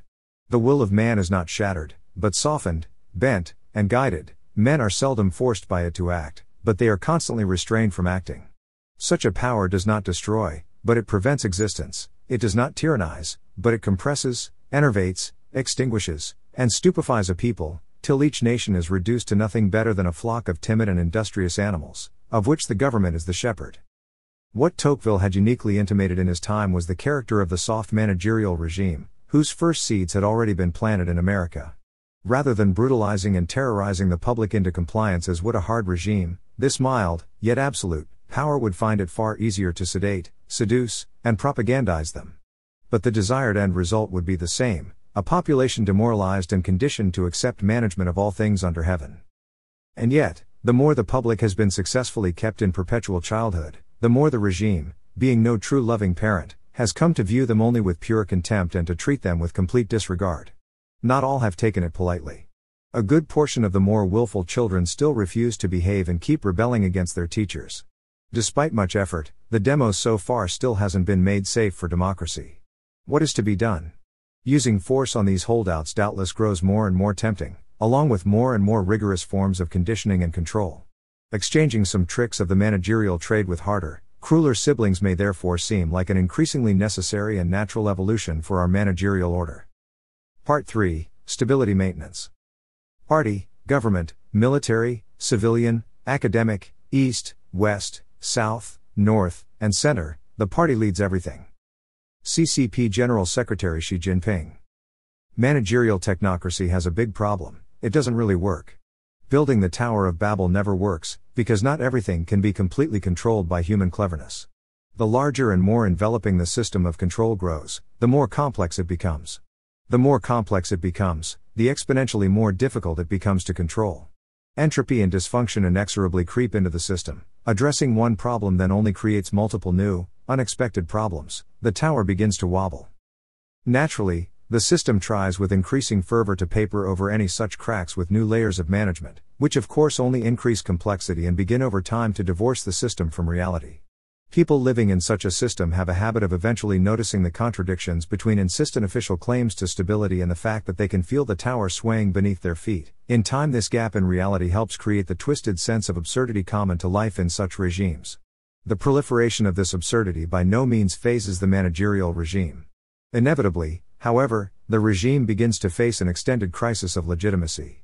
It cannot resolve this crisis, as it isn't something that can be solved through the application of more management. The regime's only claim to legitimacy is special expertise in generating endless progress, including ever more material efficiency and the more complete fulfillment of desires. But desires are infinite, while managerialism itself becomes inimical even to efficiency. The only real goal and method of managerialism is to expand management, and management itself produces nothing except further artificial complexity. So at some point the self-serving expansion of managerial bureaucracy overtakes any gains in organizational efficiency produced by the application of managerial technique. Nonetheless, the managerial regime is capable of only one response to the emergence of such instability, which is to double down: more top-down control, more layers of management, more insistent claims to expert knowledge, more efforts to spare the people all the care of thinking and all the trouble of living, more clearing away of any perceived resistance to utopia. This may be labeled as progressive and modernizing reform. Genuine effective reform, paring back centralization and management, easing off universalism, releasing and devolving control to allow for local differentiation and adaptation to reality, as well as generally adopting at least a little humility, is of course an impossibility, as that would mean going backwards, admitting fallibility, and accepting the limits of managerialism. This is absolutely not to say, however, that managerial regimes are incapable of sophisticated adaptations to effectively, if temporarily, suppress instability, or that they are necessarily short-lived. To assume that any given regime is weak or on the verge of collapse would be a mistake. The mass-scale managerial regime is mostly a modern phenomenon, and so far only one, the USSR, has collapsed absent military intervention. So we do not really know how long an especially clever managerial system can endure, even if we know it won't be forever.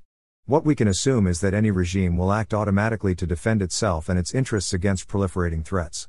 It will likely not hesitate to evolve and adopt new methods in order to do so, just as it has evolved repeatedly in the past. New means of everyday repression, or what the CCP regime likes to call stability maintenance, will quickly be found and trialed. Today, this imperative of stability maintenance is driving a rapid and mutually productive convergence between the world's hard and soft managerial regimes, with the hard becoming softer, that is to say, more subtle and clever, not less cruel, and the soft becoming harder, more forceful, coercive, and unabashed. Permanent revolution. The first step towards stability is to break things. For the managerial regime, stability of course means unquestioning public compliance with managerial authority. Blocking such complete managerial power is, as always, all those spheres of authority that could possibly compete with the regime, i.e. any remaining stable institutions, communities, independent economic networks, religions, norms, traditions, and ways of life that make possible and encourage self-governance, or at least organization and decision-making outside and independent of the managerial Borg. These obstacles, these recalcitrant remains of the old order, stand in the way of change, of consolidation, of reconstruction, of progress. So they must go, they must be smashed. This leveling of any source of oppositional power is a constant imperative for any managerial regime. As the French political philosopher Bertrand de Jouvenel explained in his timeless work on the rise of managerial nation-states, On Power, the Natural History of Its Growth, 1948, power, the regime, finds that, by its very nature, It cannot but seek to relentlessly break down all separations and barriers in its way and gather together all other possible nodes and sources of power into itself, or destroy them. All command other than its own, that is what irks power, as he wrote. Meanwhile, all, human productive, energy, wherever it may be found, that is what nourishes it. The regime finds itself impelled to break open established and independent communities in order to consume their power in as natural a tendency as that which causes a bear in search of honey to break the cells of the hive. Pictured, the managerial state discovers your thriving independent community. This means conservative preservation of old customs and forms and legal structures is always utterly inimical to the managerial regime's objectives and nature. Although it may speak of some fixed and flawless utopian future, it advances and grows in power not through order and preservation but through repeatedly shaking things up and breaking more than a few eggs along the way. To adapt Marx, the managerial class is either revolutionary or it is nothing. Indeed, the managerial regime inherently subscribes to Hegel and Mao's program of continuous or permanent revolution. The managerial revolution was not a singular event that occurred only once in history. Instead, it is a process that has happened, is happening, repeatedly, and in relatively distinct waves. In fact, in America these waves seem to reoccur on a fairly regular schedule, about once every 20 to 25 years, or approximately once per generation. Wilson's progressive era of the 1910s was followed by the era of FDR's New Deal and World War II mobilization beginning in the 30s, which was in turn superseded by the Great Society/Civil Rights era of the 60s.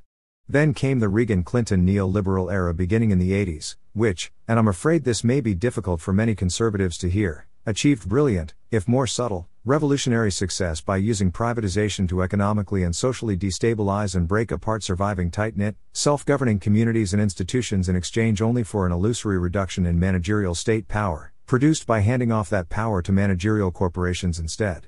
Each of these periods of revolution has been followed by a quieter, illusory conservative period of consolidation, only for revolution to explode again a couple of decades later. Which brings us to the fifth and most ambitious wave of managerial revolution, which we are living through today in the 2010s-20s, the Great Awakening. Wokeism is a Marxism-derived ideology/radical religious cult that seeks to establish heaven on earth, the utopia of universal social justice, through the simultaneous and total liberation of all those who are oppressed. This is to be accomplished through the creation of a new woke man, they/them, awakened through a process of re-education into a new consciousness of their oppression, the subsequent seizure and redistribution of all power from oppressor groups, and the sweeping away or inversion of all established hierarchies, moral norms, and other social constructs of the past that place any limits on infinite self-creation of identity and broader reality. It is absolutely revolutionary to its core. So at first glance it might seem like an odd choice of ideology for all of the institutions of the establishment to enthusiastically and simultaneously adopt and promote, as they swiftly did after 2016. Doesn't the state want order and control, not revolution? Don't corporations want a flourishing environment for free market capitalism, not Marxist grievance and street violence? Don't academics want to preserve the tranquility of their ivory tower so as to pursue truth? Ha ha? Don't the elite in general inherently want to maintain the status quo of their rule, not advocate its overthrow? Doubtless many casual observers may be confused by the idea of a revolutionary regime. But this shouldn't be such a mystery. Wokeism poses no threat to the basis of the managerial regime, quite the opposite. First of all, it is a radical but straightforward extension of soft managerial ideology. It maintains and advances all of the same core tenets, remember those? Scientism, utopianism, meliorism, liberationism, hedonism, cosmopolitanism, and dematerialization, to which we could arguably add safetyism, as described earlier. Secondly, its goal of instantiating a new victimological consciousness and reconstructing human nature is perfectly in line with the objectives and methods of the therapeutic state. Most importantly, wokeism provides the regime with an ideal opportunity to fulfill the revolutionary dialectic. What is that? Without attempting to explain all the details of dialectical materialism, let's just say that, like Hegel, Mao thought the revolution must never end because all progress, towards new socialist man and communism, but mainly towards more power, was the product of the transformation produced by struggle between opposing forces in society. If there was no struggle, there could be no progress, as all progress was produced through the same dialectical process, unity, greater than disunity, greater than unity. In other words, a new, firmer order is produced through the chaos of disorder. You break things so you can replace them with new things of your choosing. Or as Mao put it in a letter to his wife in 1966 when he decided to kick off China's hugely destructive cultural revolution, mainly so as to consolidate his own waning personal power, The method was to stir up great disorder under heaven for the purpose of creating great order under heaven. Only through the emergency of chaos and mass disruption could he find the latitude to take bold action, make sweeping changes, eliminate rivals, reorder allegiances, and seize control of new power centers in ways that would previously have been impossible. Hence why he is reputed to have remarked during the height of the bloody madness that, everything under heaven is in utter chaos, the situation is excellent. This dialectic can work at any level. As a simple hypothetical example, let's say you're a political bureaucrat and you want to seize factional control over a department of police so as to wield them as your personal jackbooted thugs. That might ordinarily be pretty difficult, since the public would complain. The department itself is an established institution with rules, and it is already filled with seasoned men loyal to an existing hierarchy who are united in not liking or trusting you, you little psychopath. But there's a way. You find a reason to have the department defunded, forcing most of those disagreeable people to leave and find other work during this difficult fiscal crisis. Now the streets are overrun with crime and all is chaos under heaven, so the public angrily demands you refund the police and enforce some law and order. You graciously acquiesce and fund the department. In fact, you, a champion of the people, double its budget, hiring all your chosen thugs, and at generous salaries. Presto! The department is back bigger than ever, but now loyal to your patronage. Through disunity has emerged a new unity. Broadly speaking, establishing a new, more centralized and tighter order is the whole goal of every revolution. The iron-fisted tyranny of a Mao, a Stalin, or a Napoleon is not some unfortunate accident of well-intentioned revolution gone wrong, it's the point. The goal of the woke revolution is not deconstruction, lawlessness, and social chaos forever, it's the forceful refounding of a new and far more totalizing order. The managerial regime quickly intuited that this ideology, which it found lying around in a squalid corner of academia, its specific lineage doesn't really much matter, presented an ideal tool for destroying its enemies and extending its power and control, and so opportunistically picked it up and adopted it as a hammer with which to smash things. Wokeism is embraced by the managerial regime, without which it would have gone nowhere, because it appeals directly to the self-interest of every managerial sector. For the managerial intelligentsia, it offers whole new fields of policy in which everyone must defer to their coded knowledge and special expertise. For the managerial media, a whole new civilizing mission to constantly inform the masses about how backwards they are and to correct them at every turn. For managerial philanthropy, endless new crusades to alleviate infinite oppressions. For managerial corporations, new frontiers of hedonistic liberation, featuring whole new habits to sell as consumer needs. Gender-affirming care is very profitable, and best of all, for the managerial state, a swollen portion of the population who, with every new expansive claim to infantile victimhood, constantly beg the technocratic state and its proxies to step in to enforce justice and manage the emergency of their individual right to safety in every circumstance, in every sphere of life, and in every human interaction, from the workplace, to romantic and family relationships, right down to their emotional state and every word they hear spoken or read on the internet. Then there are the black categories, the reactionary bourgeoisie, the fascists of the working and middle class, who can now also be branded as white supremacists and all other manner of phobes, and then be righteously beaten down and tormented and isolated and surveilled and dispossessed anew for their deplorable bigotry and hatred. Oh, how the tired old class struggle has been reinvigorated to provide such delicious new moral delights. The regime views this ideology as providing a convenient new source of legitimacy at a time when that legitimacy has been threatened. Now every sector of the regime is necessary to ensure equity, equality of outcomes, between individuals in all respects, social justice, and to protect them from evil, opposition to social justice, i.e. the regime. Moreover, this morally justifies the complete abandonment of official institutional neutrality towards the regime's opposition, and their political rights, at least the appearance of which was previously required by the now superseded philosophy of liberalism. Yes, this angers the opposition, but the opposition is weak and timid and their actions can always be twisted to fit the chosen narrative and used to further isolate them. Combined with the opportunity to advance its core revolutionary drive, these benefits have made wokeism potentially the single most useful conceptual evolution ever adopted by Western managerialism. And the structure of the new unity that woke managerialism intends to establish, if successful in this phase of the revolution, is quite clear. Its outlines are obvious, for example, in the proposal by one of America's most celebrated woke theoreticians, Ibram X. Kendi, for the passage of an anti-racist constitutional amendment that would make unconstitutional racial inequity and racist ideas by public officials, and establish and permanently fund a Department of Anti-Racism, DOA, comprised of formally trained experts on racism and no political appointees. This DOA would be responsible for pre-clearing all local, state and federal public policies to ensure they won't yield racial inequity, monitor those policies, investigate private racist policies when racial inequity surfaces, and monitor public officials for expressions of racist ideas. The DOA would be empowered with disciplinary tools to wield over and against policymakers and public officials who do not voluntarily change their racist policy and ideas. In other words, a sweeping new order of total managerial control, policing even our most intimate affairs and the most private wrongthink, and overseen by a permanent unelected and unaccountable superstructure of formally trained experts. Would any Western government really go this far? Of course they will, if they can, for the bear hungers after that sweet, sweet honey. In fact, with wokeism having quickly spread beyond America, other managerial regimes in the West, such as Ireland, and the whole EU, are already rushing ahead of the United States to begin codifying similarly far-reaching plans into law. This should not surprise us, it's simply the telos of managerialism, even the soft, liberal kind of managerialism. Like de Tocqueville, de Jouvenel foresaw the direction life under managerialism was headed.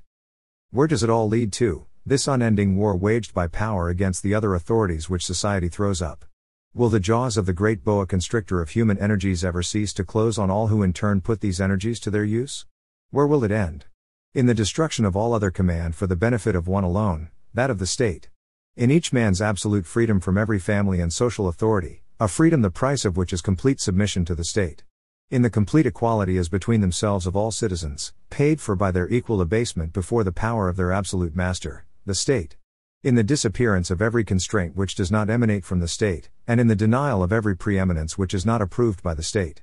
In a word, it ends in the atomization of society, and in the rupture of every private tie linking man and man, whose only bond is now their common bondage to the state. The extremes of individualism and socialism meet, that was their predestined course.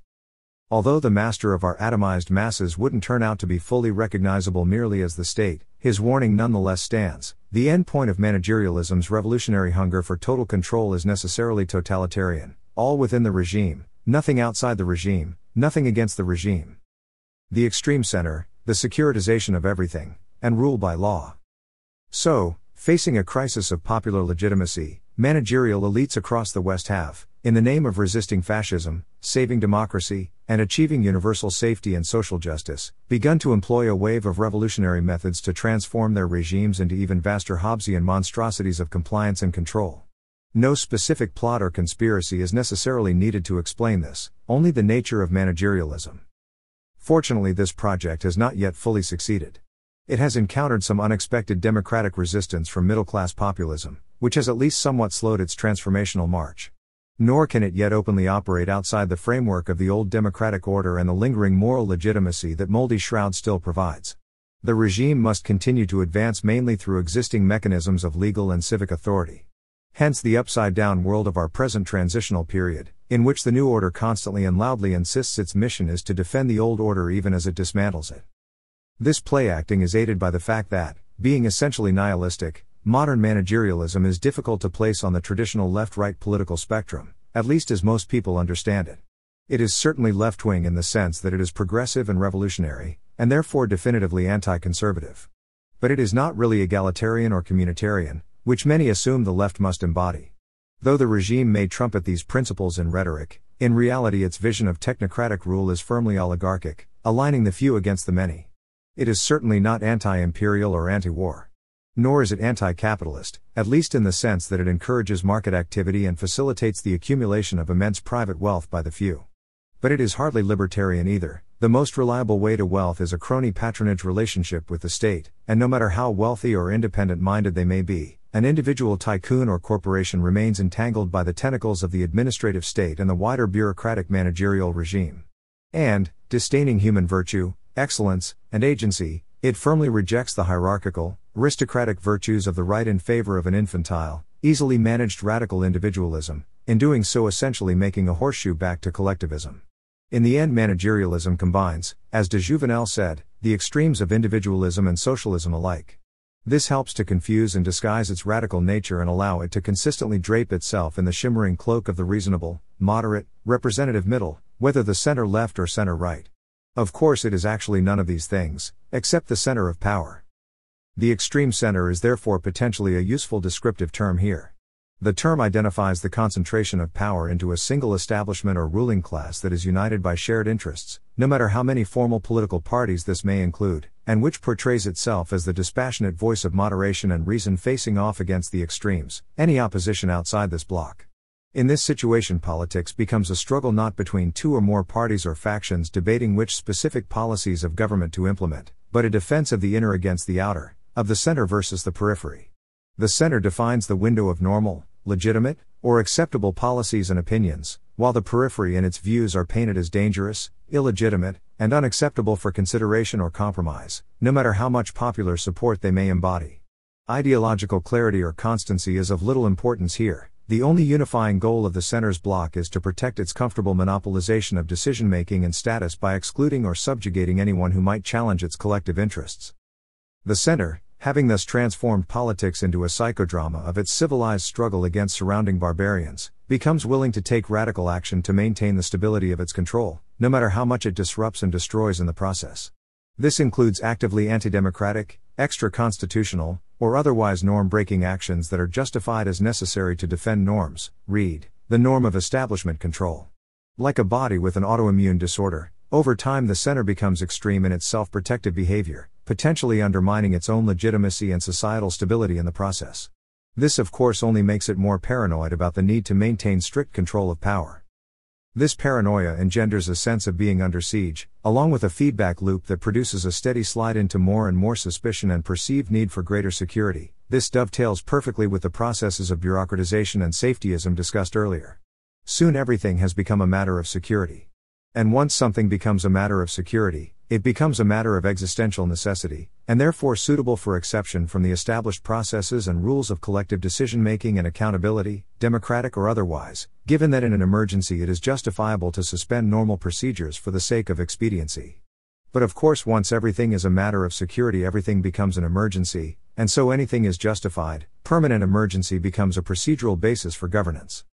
Unusual as it may be to think of it this way, today the Chinese Communist Party is, in a sense, an extreme example of an extreme center regime, including in its paranoia and securitization. Despite what's written on the tin, the CCP doesn't seem to be in any particular hurry to achieve the promised paradise of communism.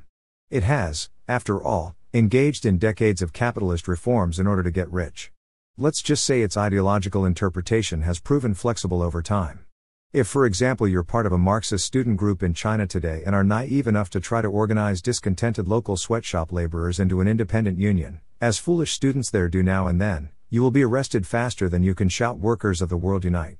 That's because, just as de Jouvenel would have predicted, the one thing the CCP is absolutely not flexible about is its complete and eternal control over all power in the country. In China the vortex of the extreme center has consumed all available political and civic space.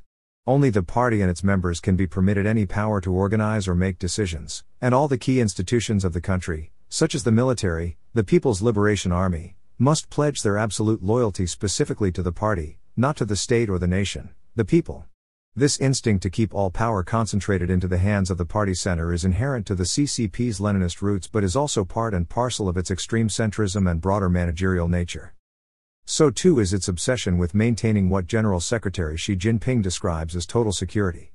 As of writing, this Chinese national security concept encompasses at least 16 different officially declared priority areas in which security is to be strictly maintained as a priority, including military security, economic security, technological security, information security, cultural security, ecological security, health security, and so on.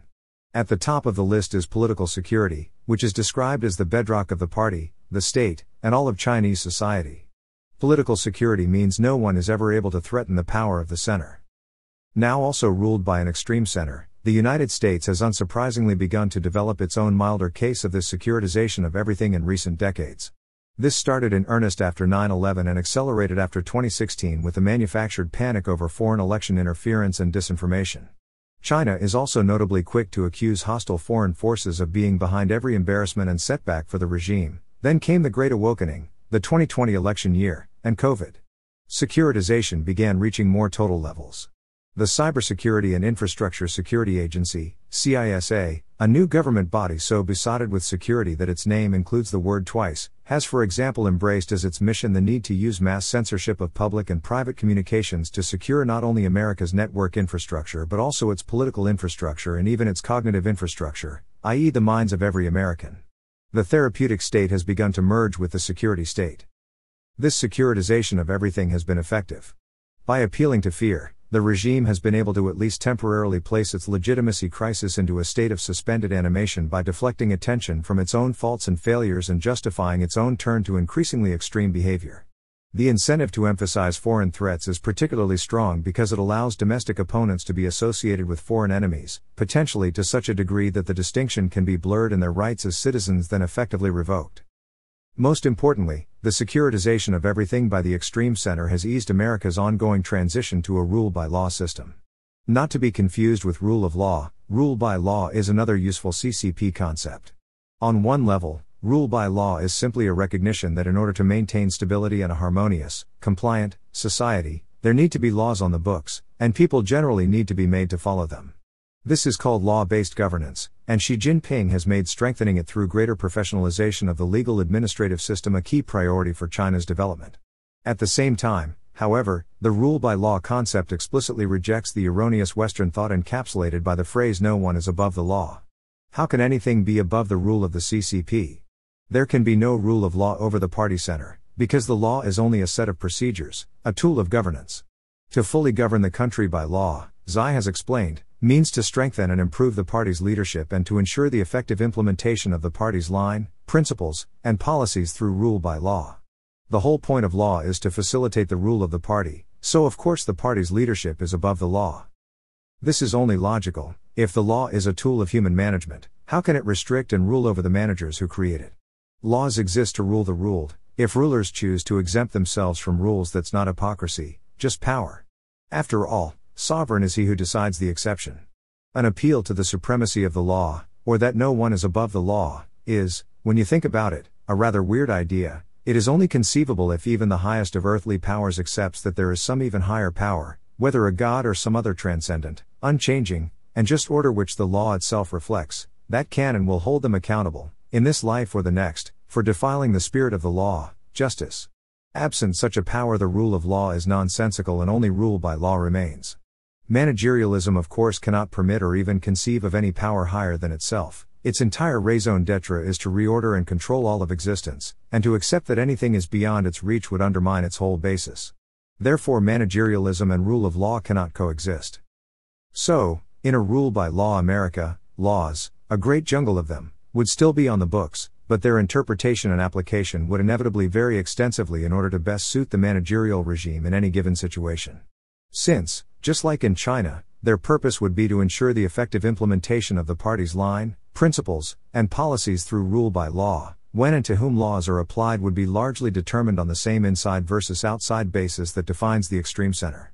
Subjective interpretation of the law, as meaning one thing one day, another the next, would be not only acceptable but absolutely necessary so long as the purpose of the law, to protect the center and progress its managerial project, were to remain fixed as the guiding principle. Building vague and expansive language into the law to facilitate this would become the norm, much as the Chinese regime regularly makes use of laws against such ill-defined crimes as spreading rumors or stirring up trouble to flexibly do away with problematic people as needed. And selective use of the law as a factional weapon, aka lawfare, to undermine or destroy outsider political and class enemies, while sheltering insider allies, would become not only ethically permissible, but practically the civic responsibility of the center's ruling elite. Thus the law would become merely an arm of the managerial regime's revolutionary dialectic. This, perhaps more than any other symptom, would confirm and solidify the transition from a representative multi-party democracy to a one-party state. The one-party state and the United Front. China is a one-party state. Only the members of one political party, the Chinese Communist Party, are permitted to hold any positions of power, though a collection of small independent parties exist for show. This state of affairs is a step beyond extreme centrism, if also its logical conclusion. But what is the nature of a one-party state, really? Grasping that requires understanding not just the one party but the party state. The party state, a spontaneous feature of nearly every revolutionary regime in history, is a unique form of government. It is sometimes described as a system in which one dominant political group functions as a state within a state. But in the case of a fully mature party state like China's, this description would be misleading, since the Chinese regime is more like a political party with a state attached. The People's Republic of China operates through what is sometimes known as a dual-track regime system. There is a national state, the government, and officials are appointed to occupy positions in it. But parallel to and overarching the formal state hierarchy is an entire shadow edifice of positions within the party system. Every ranking official must also be a party member in good standing. Officially, there are approximately 98 million CCP members. Every state position has what is essentially a corresponding party position, and often the same individual occupies both positions. For example, Xi Jinping is both President of China and General Secretary of the CCP. In every case, the party position outcommands the state position. However, in many cases party members hold party positions that have no corresponding state position but nonetheless exercise tremendous power over affairs of state. And, as mentioned earlier, entire institutions that in most countries would be part of the state, such as the military, are instead party organizations. Hence the PRC cannot be described merely as a state, it is a party state. A party state is a system in which, to use Wilson's terminology, there is effectively no politics, only administration. Or rather, any political competition must happen inside the universe of the party and its ideology, while none is permitted outside of it. The destiny of the state has already been determined and there can be no debate about where the ship is headed, only the specifics of how to reach the promised land most efficiently, if that. It is a formalization of managerialism as the one and only road to progress. In a party state like China, the party's unique role means there is no clear distinction between state and non-state, an idea that can sometimes be difficult for citizens raised in Western democracies to grasp. Recently, for example, the communications director of the Asian Infrastructure Investment Bank, AIIB, a Canadian, resigned suddenly and fled from Beijing to Tokyo, saying he feared for his safety. He reported with apparent shock that the AIIB, a multilateral development bank set up by China, is not actually an independent institution but one dominated by a group of CCP members who operate like an internal secret police and are like an invisible government inside the bank. Apparently no one had explained to the poor man before he took the job that in China there can be no independent or neutral institutions. All major institutions are directly managed by the party or are otherwise forced to align themselves with the party's objectives. Today every corporation or organization of middling size or larger operating in China, domestic or foreign, is required by law to establish an internal party cell. These cells spend most of their time organizing your typical team-building exercises, monitoring employees' political knowledge and morale, and training them in how to regulate their own words and actions, as party guidelines put it. But larger firms are expected to appoint full-time party secretaries, as well as to give recruited party members a big stage to fully display their talents like a good equal opportunity employer. And many Chinese corporations have amendments in their articles of association formally specifying that in key moments of decision, the board of directors shall first seek the opinion of the leading party group of the company. The party is, one could say, just the ultimate of those stakeholders to which companies in a modern managerial economy are responsible. The party has also set up a vast network of non-party civil society groups and social organizations that operate independently beyond the state. These are gongos, or government-organized non-governmental organizations. The CCP loves gongos, because they make the party seem closer to and more representative of the grassroots of the people. Gongos are also used to advance CCP objectives beyond China's borders while retaining some plausible deniability that this is really the work of the Chinese government. Coordinating all the civil society gongos, independent political parties, minority ethnic groups and religious authorities, public and private corporations, intellectual institutions, media outlets, etc. to keep them aligned and in lockstep with the party is known as United Front work.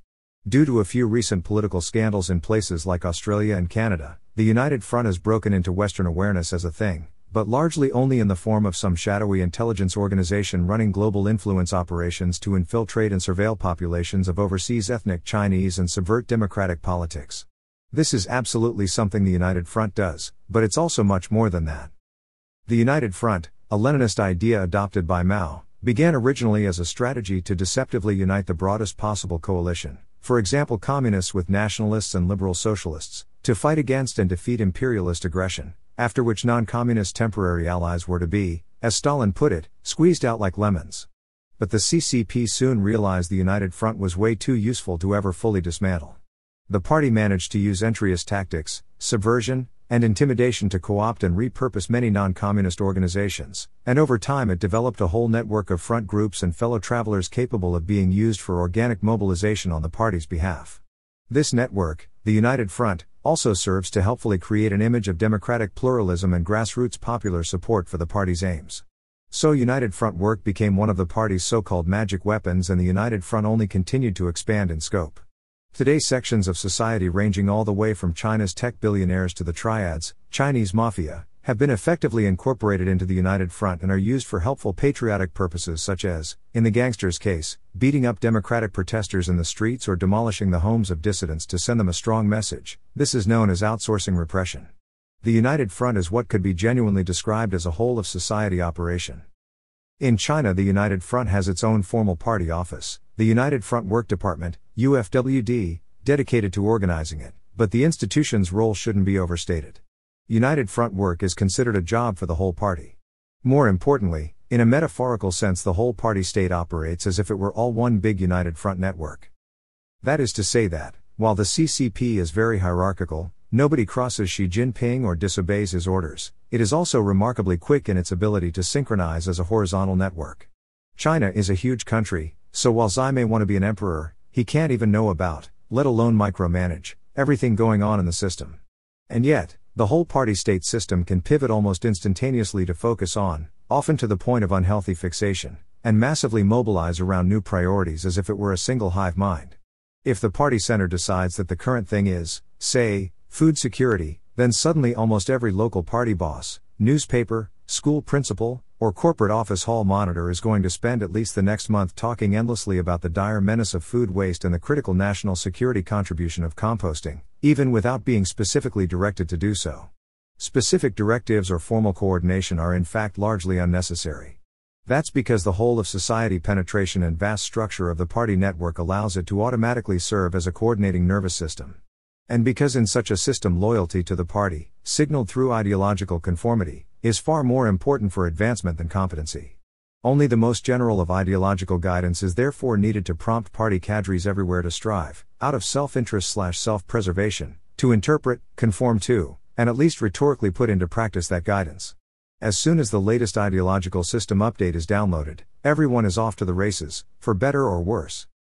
So, does the United States, or the broader West, have its own United Front? Inquiring minds doubtless want to know. At this point it is impossible not to notice the strong tendency of Western elite media, in particular, to move in near absolute synchronicity. It is no longer unusual for a dozen different articles from different outlets to appear touting exactly the same narrative on the same topic in the same week, or even the same day. In fact, this is now the norm. For the glassy-eyed talking heads on television to all repeat, with identical phraseology, exactly the same talking points in unison hundreds of times within days is now the industry standard. The sudden adoption of the same linguistic taboos, redefinitions, and fads. The same claims to absolute truth, along with the moral necessity of debunking the misinformation of any alternative views, followed by the sudden, simultaneous, and wholly unacknowledged and unexplained shift to some different version of absolute truth. The simultaneous identification of the same enemies and pressing threats to the public. The same individual targets singled out for simultaneous hit pieces. The same niche objects of obsessive, swooning coverage. And the same topics of great public interest mysteriously left entirely uncovered by every outlet, as if an official blackout on even the acknowledgement of their existence had been suddenly enforced from above. This is all now standard for the media. But of course it's not only the media. The experience of having politicians, academics, major corporations, internet platforms, advertisers, entertainment companies, and all the neighbors you run into at Whole Foods all suddenly pivot to adopt the same weekly conception of facts, echo the same shibboleths, and hang the same flags of allegiance is now simply a normal, if bewildering, part of everyday life in the West. This mass, synchronistic adherence to the constantly shifting current thing naturally gives rise to suspicion that there must be some top-down coordination occurring. Is this the work of a united front? Formally, no. Functionally, yes. There may not be anything like China's official, centrally administered United Front organization, but there is a network and it is united and coordinated, or rather, it is self-coordinating. This United Front network is of course the managerial regime itself. The regime is the amalgamation of all the different arms of the managerial system, and can be usefully thought of as if they were all a single institution, which has alternatively been called the cathedral. The many institutions of each arm demonstrably behave as if they were part of a single organizational structure, the whole structure moving arm in arm together. Why is that? Who controls this unified network of institutions? No one really controls the network controls everyone. What controls the network? A narrative does. All the institutions in the cathedral seem like they're singing from the same hymn sheet because they are. The essential unifying and coordinating mechanism of the managerial system is that all its constituent parts share a single doctrinal perspective, an adherence to the same motivational mimetic narrative. It speaks with one voice as an emergent property of this fact. From the perspective of any one individual or even institution within the regime network, this probably isn't how things appear. Their concerns seem much more mundane: to get ahead in their little corner of the system, accumulate some prestige, and accrue some material rewards. In fact, they feel like they're in a hardscrabble competition with their peers, not singing a harmony with them. But prestige, social approval and status, is the key unseen mover here, making the whole system turn. Prestige is a reflection of recognition and selection within a given institution or system. It's the way a system indicates which individuals are considered most valuable to and therefore most valued by that system. Those with more prestige are considered higher status and offered more formal and informal opportunities because others in the system want to associate with and be associated with them. This translates into influence and rewards. How do people know what is valued and therefore prestigious? Well, every system has an unspoken model or ideal, which people will naturally try to signal their conformity to. This ideal is molded by an overarching narrative. The narrative frames core questions for the system, such as, who are we? What do we do? Why do we do it? Why does this make us superior to other people? Who are our enemies? Etc. This narrative functions as a discourse, and through this discourse the narrative evolves over time.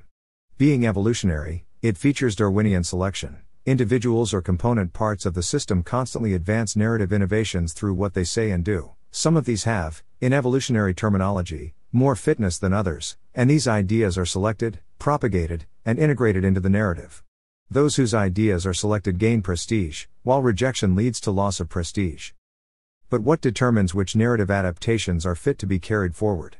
Simple, they are those that make the system stronger. Curtis Yarvin, as part of his explanation of the cathedral, describes such an adaptation, which he labels a dominant idea, as one that validates the use of power. The system is always eager to adopt and perpetuate such ideas or narratives. In contrast, a recessive idea is one that invalidates power or its use. Such an idea is radioactive. As a simple example, a public health bureaucrat who advocates that the public health bureaucracy needs to be handed near unlimited power so that it can respond to the threat of a virus is a prestigious hero to the whole bureaucratic system for making them all more important and powerful. A public health bureaucrat who says publicly that the same virus isn't actually dangerous, and that no action by the public health bureaucracy is really needed, is a traitor to the whole system. For calling into question the very necessity of public health bureaucrats, the blasphemer is going to be denounced by his peers, tagged as low status, and have his career cut short, even if he is obviously right. Out of self-interest, the whole system constantly rewards conformity with dominant narrative ideas and punishes dissent. The overall operating narrative is the accumulation of all the most effective justifications for validating the system's existence and growing it to be as large, powerful, and prestigious as possible. Anyone in the system who wants to accumulate any personal prestige or benefit, which is basically everyone, must therefore loyally adhere to, uphold, and defend the dominant narrative at all times, or be severely disadvantaged. A managerial regime is a system of systems. Each has a local narrative validating its own particular existence and importance, but these narratives are nested in higher narratives. A teachers' union has a narrative about itself, but that is nested in a higher narrative about the importance of managerial mass education. At the top is an narrative, justifying and uniting the whole edifice. In our case, that is managerialism itself, the need for managers to manage all things. All those within the system of systems, the managerial regime, seeking prestige and advancement must therefore effectively subscribe to all these narratives, including the same narrative. Echoing the values and stories of the dominant narrative then serves as an indicator of belonging to system, class, and shared righteous identity. Hence, anyone in the professional managerial class who wants to become or remain a member of the managerial elite will almost inevitably conform to and parrot the same broad narrative belief structure, even if they are in completely different institutions and professions. Frank the FBI agent and Joanna the journalist are programmed to each react the same way to the same narrative stimulus, repeat the same slogans, and engage in the same required not noticings of reality, simply because each wants to avoid being shunned and to advance in status within the prestige hierarchy of their respective organizations. There is no direct coordination needed to get them to do this. The same goes for whole institutions as well. Those seeking to confirm their prestige within the managerial regime will all conform to the same narrative. Hence, elite institutions like Harvard and the New York Times maintain and advance essentially identical beliefs. Meanwhile, lower status universities or newspapers will try to act as much like them, the prestigious ideal, as possible, and so tout the same narrative with even more devotion than they do. It of course also helps that these institutions all draw from the same oligarchic class of people, the same informal party, one could say, all inculcated into the same systems and narrative worldviews from birth, going to the same schools, living in the same zip codes, consuming the same media and culture, and so on. Why did wokeism seem to take over every elite institution at once? Primarily because it was a dominant narrative innovation that justified making the managerial elite and the whole managerial system larger, more powerful, higher status, and of more central importance to society. Of course, very few individuals in these institutions were ever going to stand against it. Narrative coordination's impact is also enhanced by the fact that, a bit like the CCP, the managerial party has already achieved an extensive level of penetration throughout every corner of society. Any concentration of a sufficient number professional managerial class members, an HR department, day office, or communications staff, for example, can begin to function as a de facto party cell, serving as a ready-made surveillance and reporting mechanism, propaganda channel, and internal pressure group. This is the case no matter how deep into hostile geographic/class territory that they otherwise are. Since any sufficiently large organization ends up having to recruit these managerially educated people in order to operate, basically no institution, not even say a mostly working-class energy company in Texas, a Christian school in Alabama, or a military academy in Virginia, will be spared from steadily accumulating its own group of agitators dedicated to pushing it to adopt elite-favored managerial policies, practices, and values. Thus it can be expected that any organization not explicitly anti-managerial will sooner or later become managerial. If all of these cells can be united by narrative to act in the same direction, they can make for a tremendously powerful force for national level change, as we've seen since 2020. How different then is this narrative coordination mechanism from the role that ideology plays in a party state like China? It's really not. An ideology is just a narrative that's been written down and codified. But an ideology that's been mainly left as free-floating narrative in the cloud, so to speak, may in fact be even more all-encompassing and influential, precisely because it is more flexible and able to constantly update itself in a power-maximizing direction. This has perhaps been a real advantage for soft managerial systems over their more openly and rigidly ideological hard siblings. So, to recap, in this conception, if there is a united front in the West, it is not an explicit network of actors deliberately working together, but instead a unity formed out of conformity to narrative. It functions as a kind of swarm intelligence, or egregore, rather than operating through any central or top-down control. This can explain why soft managerial institutions all move almost completely in sync with each other, and have for some time. But, hold up.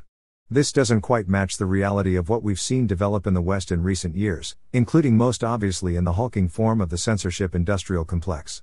As revealed by the intrepid investigative reporting of journalists like Matt Taibbi, Michael Schellenberger of Public, Li Fang, and many others, the complex is a network of managerial institutions that have directly coordinated with each other in order to censor political opposition and manipulate the public. In their own words, technology platform companies like Twitter, Facebook, and Google engaged in extensive collaboration with partners from across the federal government, including the Pentagon, State Department, intelligence agencies, and public health bureaucracies, as well as for-profit defense contractors, NGOs, universities, think tanks, media outlets, and the Democratic Party in order to erase or limit the reach of information detrimental to their interests. Twitter executives described the company's relationship with the FBI, for example, as a tight, well-coordinated partnership. This network set up what it literally called a virtual coordination center to manage information operations across dozens of institutions during the 2020 election, and it wasn't disbanded afterwards. Thousands of pages of emails and records of hundreds of hours of meetings testify to constant direct instructions by the state for the tech companies to censor public speech. The White House is on record having repeatedly sent lists of individual accounts that they demanded be kicked off social media, such as those of critical journalists like Alex Berenson. Officials often used language directly leveraging their authority, such as claiming that the highest, and I mean the highest, levels of the administration demanded action, or, upon discovering the existence of parody accounts mocking Hunter Biden, that they could not stress the degree to which this needs to be resolved immediately. As with others like it, this request was resolved within 45 minutes. Moreover, this network is transnational. Even foreign governments, including the EU and Ukraine's intelligence service, the SBU, have successfully colluded with the tech companies to limit speech by American, and other countries, citizens. Little wonder then that, in a detailed 155-page ruling, one federal judge recently described this almost dystopian scheme as plausibly the most massive attack against free speech in United States history. Even the limited glimpse of the iceberg we've been afforded so far reveals a vast operational cartel of public and private managerial organizations that, in its direct coordination, far more closely resembles the CCP's United Front network than whatever more vague agglomeration based on shared interests and narratives may have existed in the past. As Jacob Siegel astutely notes in his deep dive into the development of the censorship industrial complex, countering disinformation, the Western euphemism for political security, has since 2016 been regularly described as requiring the development of a whole-of-society strategy. Only a whole-of-society approach, one that engages government, private companies and civil society alike, can effectively combat and build resilience to disinformation, is how FBI Director Christopher Wray put it in 2020. Such an approach has, he said, become central to how we work with both the public and private sectors, from other government agencies, to companies of all sizes, to universities, to NGOs. Indeed, the whole-of-society framing can now be found in use just about everywhere you look across the Western world, serving as an excuse for directly fusing state power with a single extensive and unified international network of managerial technocrats, effectively circumventing and shielding it from any democratic control whatsoever. It sure seems, in fact, like the revolt of the elites has produced not just a more self-conscious and defensive oligarchic network, but has prompted its hardening into something that's beginning to look an awful lot like the singular party of a party state. As a result, narrative coordination mechanism seems to have begun to evolve and crystallize into something more, an actively enforced party line. In a Leninist system like China, the party line is the truth that everyone must hold, or else. The party line is constantly shifting, based on the needs of the party center, and it is the crucial task of the average person to constantly intuit precisely where the line is at any given moment without being told, and to nimbly readjust their stated beliefs to match. An instinctive ability to do so is what Isaiah Berlin, observing communist Russia, once called the most precious knack any citizen of such a regime could acquire. An inability to master this art could be fatal for even the most devoted cadre. Even holding too zealously to yesterday's sacred truth could be a disastrous mistake. But Berlin noted that while inability to predict curious movements of the line is a crucial failure in a communist, it always remained the case that nobody can feel certain of the password from day to day. This is deliberate. In such a system, keeping up with the party line, or maintaining what in Russia after the revolution of 1917 came to be known as political correctness, is itself the true test of an individual's reliability and loyalty to the regime. As a result, most people begin to no longer speak unless they can be sure they are expressing the correct views, utilizing careful ambiguity and avoiding dangerous topics altogether. Society then inevitably experiences a conquest by what under communism has been called wooden language, la langue de bois, or what Orwell satirized as newspeak. A sort of incomprehensible zombie dialect that is simultaneously dead, saying nothing real, yet able to be contorted to mean whatever it needs to mean whenever it needs to mean it. CCP officials and other undead reliably master this language. A party line is ideological in content, but it is not really an ideology. It changes by the day, and is ultimately empty and cynical. It is like a coordinating narrative as described above, but, unlike such a narrative, which is largely unconscious in its influence, everyone is quite conscious of the party line's dominance. If a narrative is mostly seductive, a party line is maintained at least as much by force of terror. It is an expression of power, an enforced conformity. And while a narrative mostly applies only to its in-group, a party line forces itself on everyone, including its enemies, and demands obedience. It is characteristically totalitarian.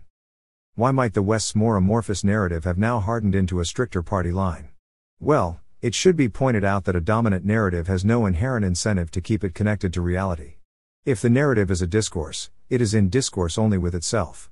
It is a closed, self-reinforcing feedback loop that rewards every new justification for growth in power and scope, no matter if that justification has any basis in truth, while punishing any threat of limitation. So in fact it has every incentive to eventually achieve takeoff velocity and leave all earthly reality behind.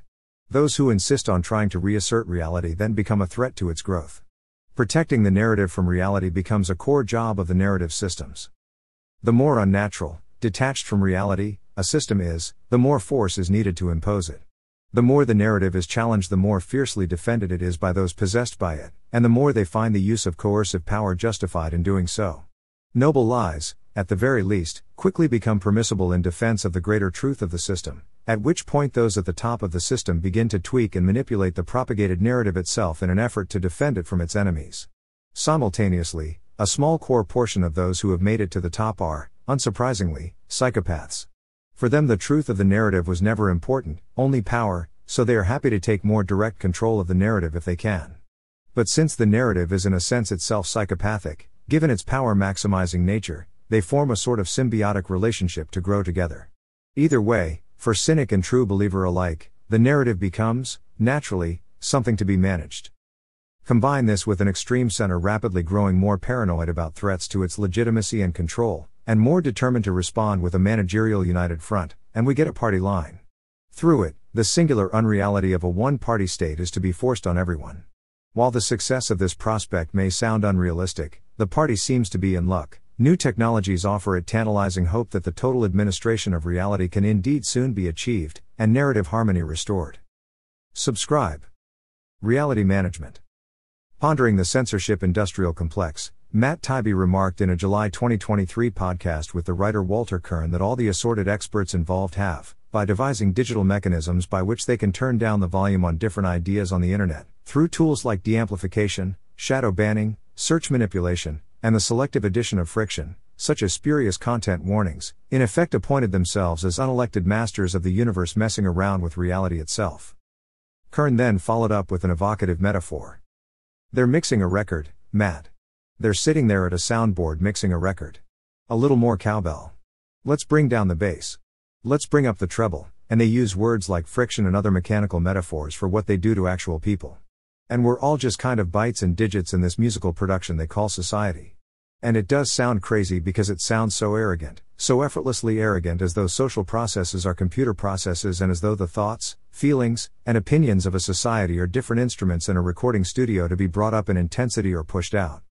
This is a particularly apt description of how managerialism is bound to approach collective reality, as if it were something to be fine-tuned through expertise. What kind of society, what kind of economy, what kind of culture are we looking at if this goes on unchecked? Kern wonders. We're talking about thoughts never reaching visibility and a kind of power that probably didn't exist before. We're likely to find out. As Siegel points out in the conclusion to his essay, already at this point, the first great battles of the information war are over.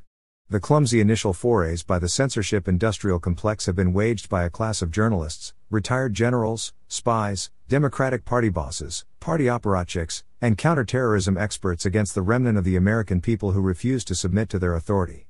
But it is obvious that this means of mass censorship, which requires considerable human labor and leaves behind plenty of evidence, is already being replaced by far more sophisticated technological methods of control.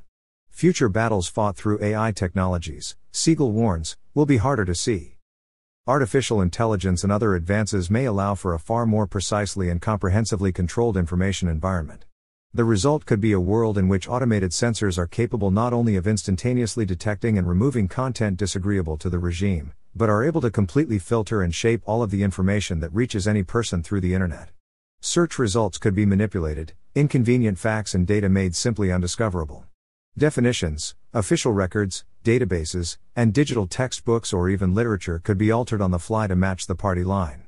Disagreeable opinions and news could be algorithmically suppressed or made entirely unshareable, with seekers seamlessly rerouted to propaganda. Even large-scale real-world events, like a major pro-democracy protest, could be effectively disappeared, as if they had never happened, or immediately reframed through selective editing to depict a chosen propaganda narrative. Personal digital IDs, whether officially mandated or simply informally assembled for each individual through big data collection, would allow consistently customized messaging and incentive nudges to be pushed to each person. Of course, all of this is already happening. Social media companies already algorithmically filter information, secretly implement search blacklists, prevent certain topics from trending, and selectively disable links. These methods are already used for explicitly political purposes. Google has already been caught regularly manipulating search results, for example hiding search results for the lockdown skeptical Great Barrington Declaration and only showing users results of opinions criticizing it, as verified by documents reviewed in the Missouri v. Biden case. Dictionaries already redefine the official meaning of words in near real time as the party line shifts. Government bodies and their media do the same thing. News outlets regularly make stealth edits, whole scandals are memory hold. Today even entire novels are rewritten without the author's consent, or even awareness, to make sure they conform. A whole industry of sensitivity readers now exists to give publications a good pre-scrubbing in a doubtless futile effort to avoid having to do this later. Google software already assists users by automatically prompting them to change politically incorrect words and phrases as they're writing them. But these may be just the first stumbling baby steps towards what, with further developments in AI, could become an all-encompassing regime of algorithmic gaslighting and fully automated narrative management. The true force of totalitarian regimes, Hannah Arendt once reflected, was that, even before the movement has the power to drop the iron curtains to prevent anyone from disturbing, by the slightest reality, the gruesome quiet of an entirely imaginary world, their propaganda machines possess the ability to shut the masses off from the real world. Today, much as virtual reality devices now already allow for augmented reality, the addition of the virtual superimposed onto perception of reality, a vast reality distortion field threatens to settle itself in between the public and the true world. The managerial regime is of course already engaged in a furious crash construction effort to build such a reality distortion machine by integrating AI into its existing obsession with information control. Internet and social media companies have begun initiatives aimed at pre-bunking information, or what former State Department official Mike Benz describes as a form of narrative censorship integrated into social media algorithms to stop citizens from forming specific social and political belief systems, and compares to attempting to police pre-crime. Following a call by Bill Gates to use AI to suppress conspiracy theories and political polarization, Google will, for example, seek on behalf of the German government to make people more resilient to the corrosive effects of online misinformation. In the United States, the Department of Defense has awarded tens of millions of dollars to contractors promising to further automate defenses against disinformation, while the National Science Foundation has launched a convergence accelerator, yes, really, to incubate technologies designed to monitor and counter such heresies as vaccine hesitancy and electoral skepticism. Meanwhile, in the imminent future, asking something of a search engine like Google will not prompt it to display discrete search results at all. Instead, an AI chatbot will instantly tell you everything it thinks you need to know in response. This appears set to become the norm just about everywhere the human interfaces with the digital. But of course, such an AI will not be speaking the full truth, only the narrative determined by the cadre in the code. We already know that ChatGPT, for example, isn't merely biased and ideological, rather, as the mathematician and writer Brian Chow has pointed out, explicit policies by its creator OpenAI mean that the structure of its code already goes as far as prohibiting the chatbot from communicating politically inconvenient facts at all, even ones agreed upon in the scientific community. It is literally built to be incapable of accurately describing reality. Its vocation is instead to quickly regurgitate the correct party line. Fact: Oceania has always been at war with Eurasia, but how many people will simply take what they are told by such an AI at face value? No doubt the great managerial hope is that, eventually, as the technology conditions people to become ever lazier and less self-reliant, the answer will someday be just about everyone.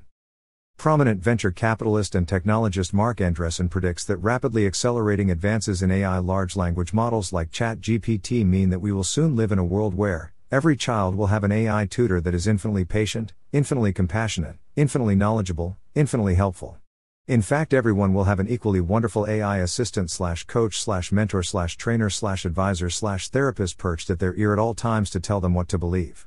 The new man of this particular amazing utopia wouldn't even have to bother to think or remember anything for himself at all. All his information would be conveniently blended up and spoon-fed to him by an immense and tutelary AI through his cognitive infrastructure, surely to be cared for by the state. Should such a future really come to pass, I suspect that it would no doubt be a world where nothing exists except an endless present in which the party is always right. This would represent the greatest possible triumph for soft managerialism, a system in which all potential resistance from the masses is completely contained by pure narrative manipulation, with no need for coercion or the open use of force to ever be used at all. It's no surprise then that developing this kind of innovative narrative control is one area where the West is in fact leading the way, while China, with its sweeping but relatively ham-fisted censorship and uninspired propaganda apparatus, is now scrambling to catch up and develop similarly sophisticated discourse power. Still, reality being as stubborn as it is, narrative management alone is unlikely to ever be completely sufficient to enforce universal compliance with the party line. Other, more coercive methods will in the end inevitably be needed to deal with dissent. And here it's China that leads the way for the world. Enjoy the Feng Cao experience. Governance by mass line social control. Xi Jinping and his officials like to muse wistfully about the pleasures of the Feng Cao experience and sharing them with all of China. Feng Cao, Maple Bridge, is, or was, a picturesque little township in Zhejiang province, but I'm afraid the Feng Cao experience is not a tourism package. Rather, back in the 1960s, Feng Cao distinguished itself as a model town in the eyes of Mao. While usually party thugs had to go around identifying and rounding up reactionary elements, in Feng Cao the people handled it themselves. Not one person had to be rounded up, and still the vast majority of enemies were dealt with. Brilliant. Feng Cao so impressed Mao because, by constantly monitoring and snitching on each other, and engaging in on-site rectification, mob struggle sessions, and rehabilitation, thought reform, to collectively enforce conformity, the people there successfully policed themselves without being told. Here at last was a true example of the dictatorship of the masses that Mao hoped to establish. With sufficient mobilization by the party's leadership, the mass line of the public could successfully exert immense social control over itself on the party's behalf. Mao encouraged the party to learn from the experience of Feng Cao, and in doing so planted a seed that would take root and grow in the hard soil of the CCP imagination, a dream of a population so thoroughly conditioned by Chinese socialism that someday it would practically manage itself. Today's AI has revitalized and modernized this idea by marrying it to newly available tools, those of the digital revolution. With exhortations of mass prevention and mass governance, digital justice for the masses, and grid-style management, traditional methods of Feng Cao-style social mass monitoring and control, such as organized teams of informants, tip lines, public call-outs and social shaming, have been combined with internet-wide mobilization and a vast digital surveillance apparatus. That now includes big data analytics integrating universal real-time biometric, location, and financial purchase tracking, including through the ubiquitous Everything app WeChat, along with internet and social media history and interpersonal relationship mapping. The jewel in the crown of this approach is intended to be China's social credit system. Made possible by algorithmic processing and the reams of data collected on every individual, the system, which is still in the process of being developed, piloted, and implemented, intends to assign each person, as well as each company or organization, a unique aggregated social credit score. This is much like a financial credit score. Based on observed behavior and other risk factors, the score can be adjusted up or down to designate an individual or business as more or less trustworthy or untrustworthy. In the trials conducted so far, those with higher scores are rewarded with escalating perks, such as priority access to travel, loans, housing, higher education, or even healthcare.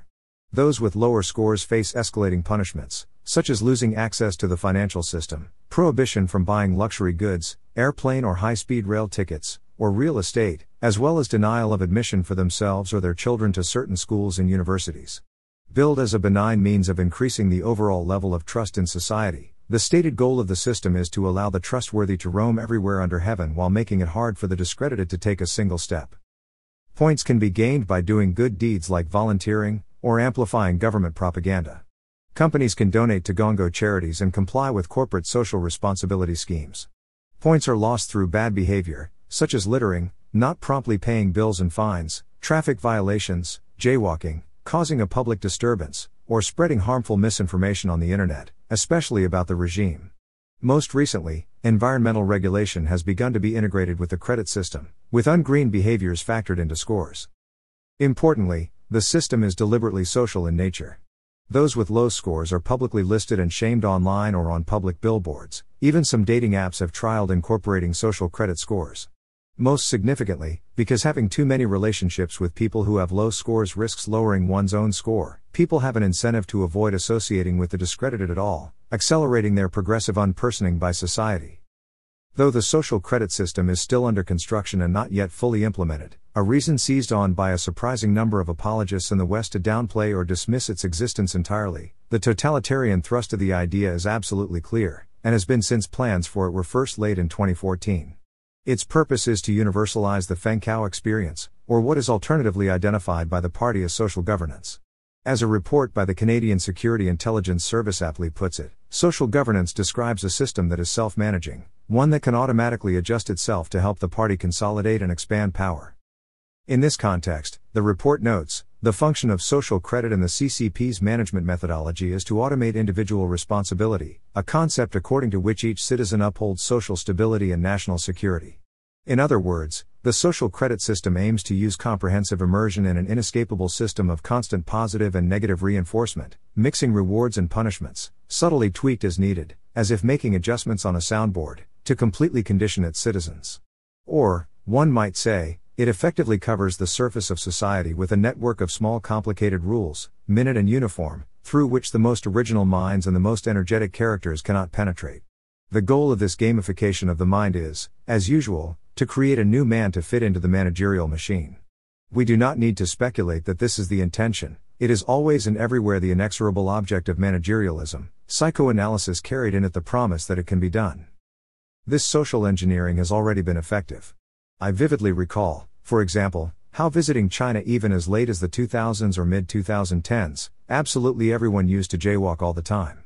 It was simply a fact of life, a cultural constant seemingly ingrained by who knew how many centuries of the Chinese peasantry's wonderfully incorrigible pragmatism and total unwillingness to submit to waiting in any manner of line. Today nobody jaywalks, at least in the city, because, if you do, your identity is captured by facial recognition camera, your face, name, and ID number are plastered on a billboard of shame next to the intersection, and a fine is sent to your bank. All those centuries of evolved cultural attitude have been successfully overwritten by only a few years of conditioning by the machine. In the West, eager eyes are watching, and learning. In June, the British bank Coutts closed the account of right-wing politician Nigel Farage without explanation. Farage was subsequently refused service by 10 other banks.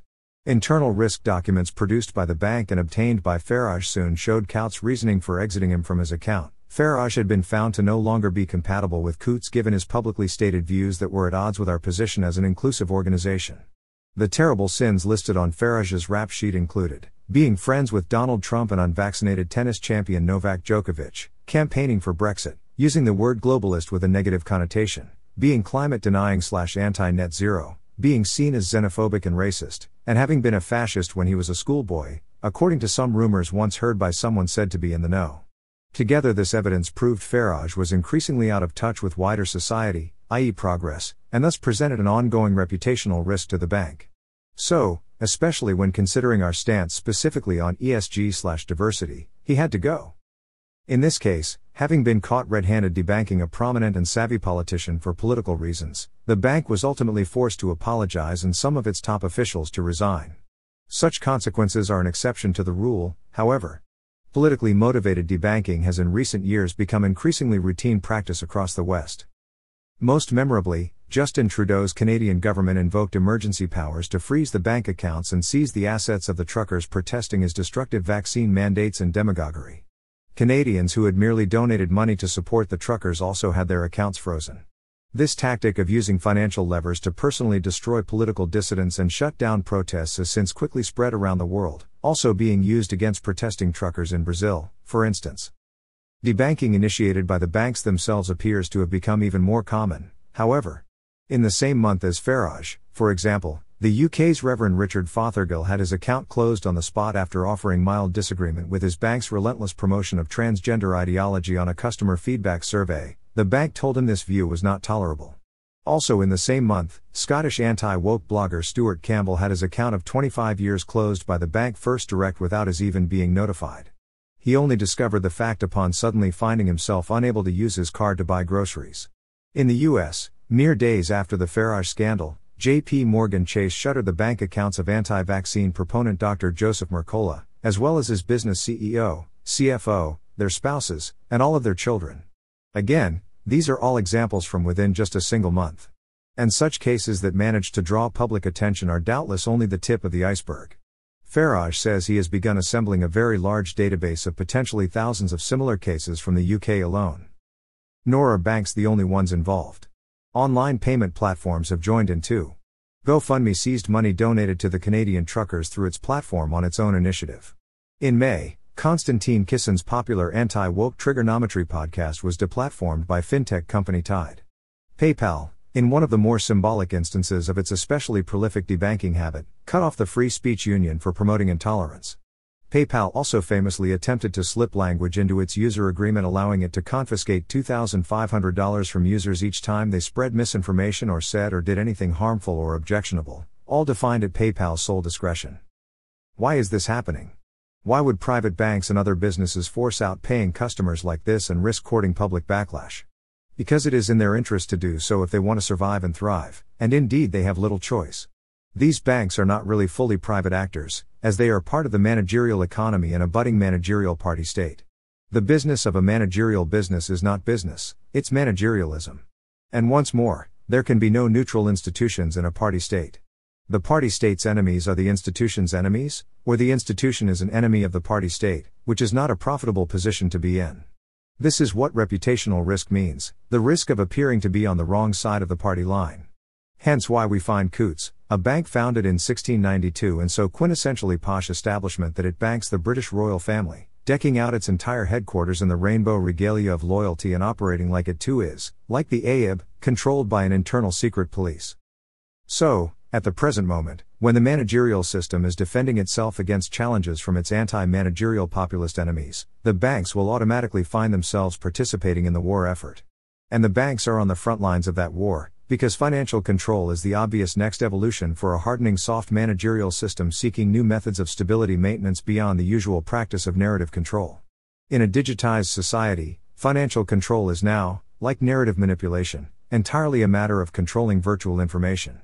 That makes it a natural and familiar feeling tool for foxes who prefer suppressing dissent from a laptop. No need to get the hands dirty when your weapon is a keyboard. Most importantly, in a society as digitized as ours, control over digital transactions means surveillance and control over nearly everything. When someone is debanked, and then inevitably blacklisted from all other banks, because the banks are networked and share risk information, they are cut off from participation in nearly every aspect of modern life.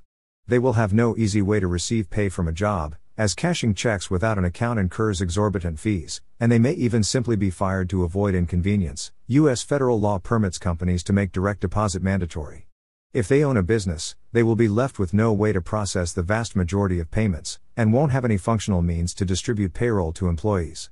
They will even be cut off from the primary medium for soliciting any donations beyond loose change. They cannot buy property and, in the case of many property management companies, may not even be able to rent. They will be unable to purchase almost any digital service and, increasingly, will be prevented from completing many everyday offline transactions as well. Once the ongoing war on cash is won, they will be well and truly screwed. Debanking, especially when combined with similar forms of commercial deplatforming from other digital services, such as internet service providers, domain registrars, e-commerce platforms like Amazon, or app stores like Apple's, therefore serves as an extremely effective means to isolate and silence a targeted person or group, quickly breaking any presence and influence they may have once had within society.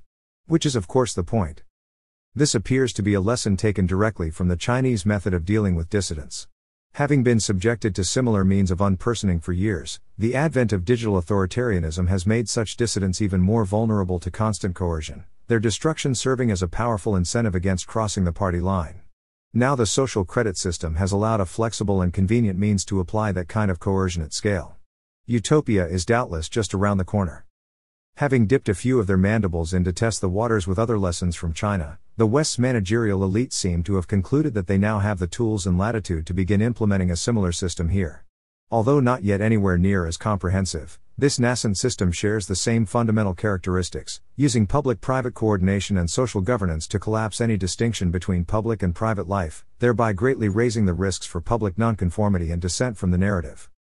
In fact, we can see transparent steps towards the construction of a social credit system in the now widespread use of such innovations as ESG, environmental, social, and governance scores. Such scores, which major financial institutions wield to make vocal conformity to specific social and ideological practices a requirement for businesses to access capital, operate on the same principles of public-private collapse. Similar NGO-led scoring schemes such as the Corporate Equality Index and UK-based Diversity Champions program have also emerged and achieved outsized levels of influence by wielding the scores as, essentially, extortion operations threatening those businesses that fail to conform with reputational risk blackmail and deplatforming. Such businesses then find that in order to maintain their scores they must manage the conformity of customers as well, as Coutts' documents admitted explicitly when citing our stance specifically on ESG/diversity as reason Farage had to be debanked. How far might this all go? While the powerful realm of financial flows is today's focus, there is no reason to think that, on the current trajectory, the same dynamics won't be applied, in a united front, to every other sector of our economy and society. If someday soon people find themselves evicted from their insurance policies for speaking out of turn online, or associating with too many people who do, apartment leases come with ideological morality clauses, and airlines unite to ban customers with the wrong beliefs from traveling, we shouldn't be surprised. This will simply be the behavior of a hardening managerialism seeking stability through mechanistic control over all the details of life. New technologies, like AI and, especially, central bank digital currencies, CBDCs, will only continue to make this kind of granular control more and more possible. And all that which can possibly be used will be used. A few months ago, a man found himself completely shut out of his digitally controlled smart home by Amazon after a delivery driver accused his doorbell of saying something racist. Why would Amazon bother to do this? Because they can do this, and so, in the end, under a managerial regime, they must do this. As our managers find that every day it feels easier and easier to solve problematic people with the click of a button, they will not be able to resist hitting that button, hard and often. Such is the very Weltanschauung, the whole way of seeing and believing, of the managerial mind. As more and more comes within the technological grasp of the managerial machine, its grip will only continue to tighten. For as we should see clearly by now, there neither is nor can be any simple increase of power on man's side produced by technology. Inevitably, each new power won by man is a power over man as well. The end of the road for the great convergence of managerialisms appears to lie under the shadow of digital totalitarianism. Conclusion: the total techno-state. James Burnham's The Managerial Revolution had a big influence on one author in particular. Reflecting on the book in 1945, George Orwell lamented that Burnham's picture of the new world has turned out to be correct. In this new world, capitalism is disappearing, but socialism is not replacing it.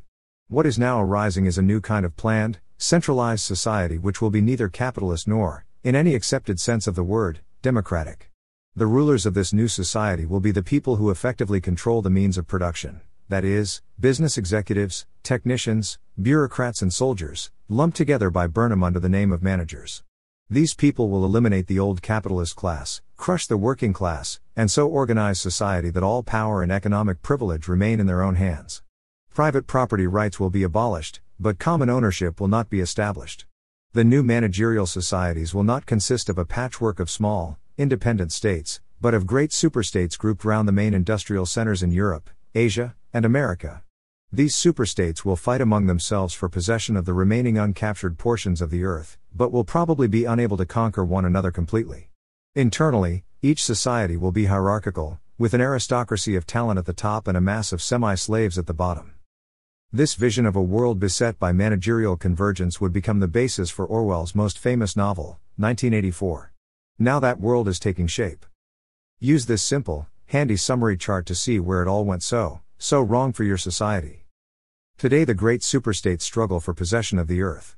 But for all past speculation that the 21st century would be defined by a clash of civilizations, today there is only one, smothering form of modern civilization that has stretched itself across the face of the globe, its multiple personalities vying amongst themselves for imperial supremacy. In the West, progressive managerialism softly strangled democracy to death over a century of manipulation, hollowed it out, and now wears its skin. In the East, the imported virus of communist managerialism wiped out a once great civilization in a river of blood, then crystallized into the cold, hard machine that now rules the lands of China. Fascist managerialism, killed off by its fratricidal siblings, lives on in their genes.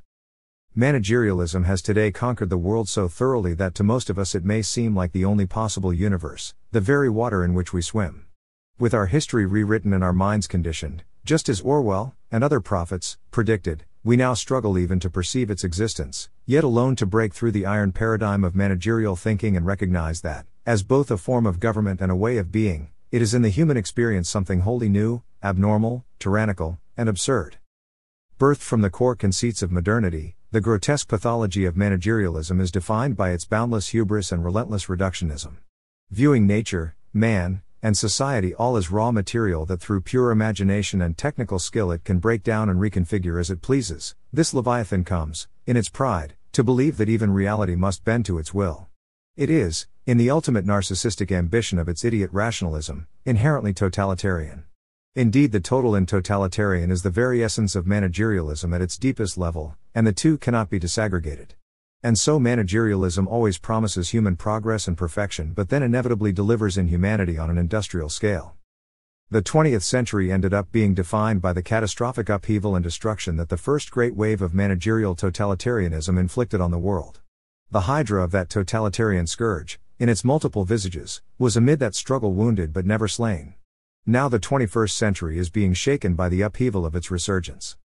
Sharing the same managerial hubris, tempted by the same growing technological powers and desire to engineer the mind and soul of man, sheltering the same elite insecurities and delusions, and seeking to head off many of the same challenges, China and the West are today both leading the charge for that resurgence from different directions.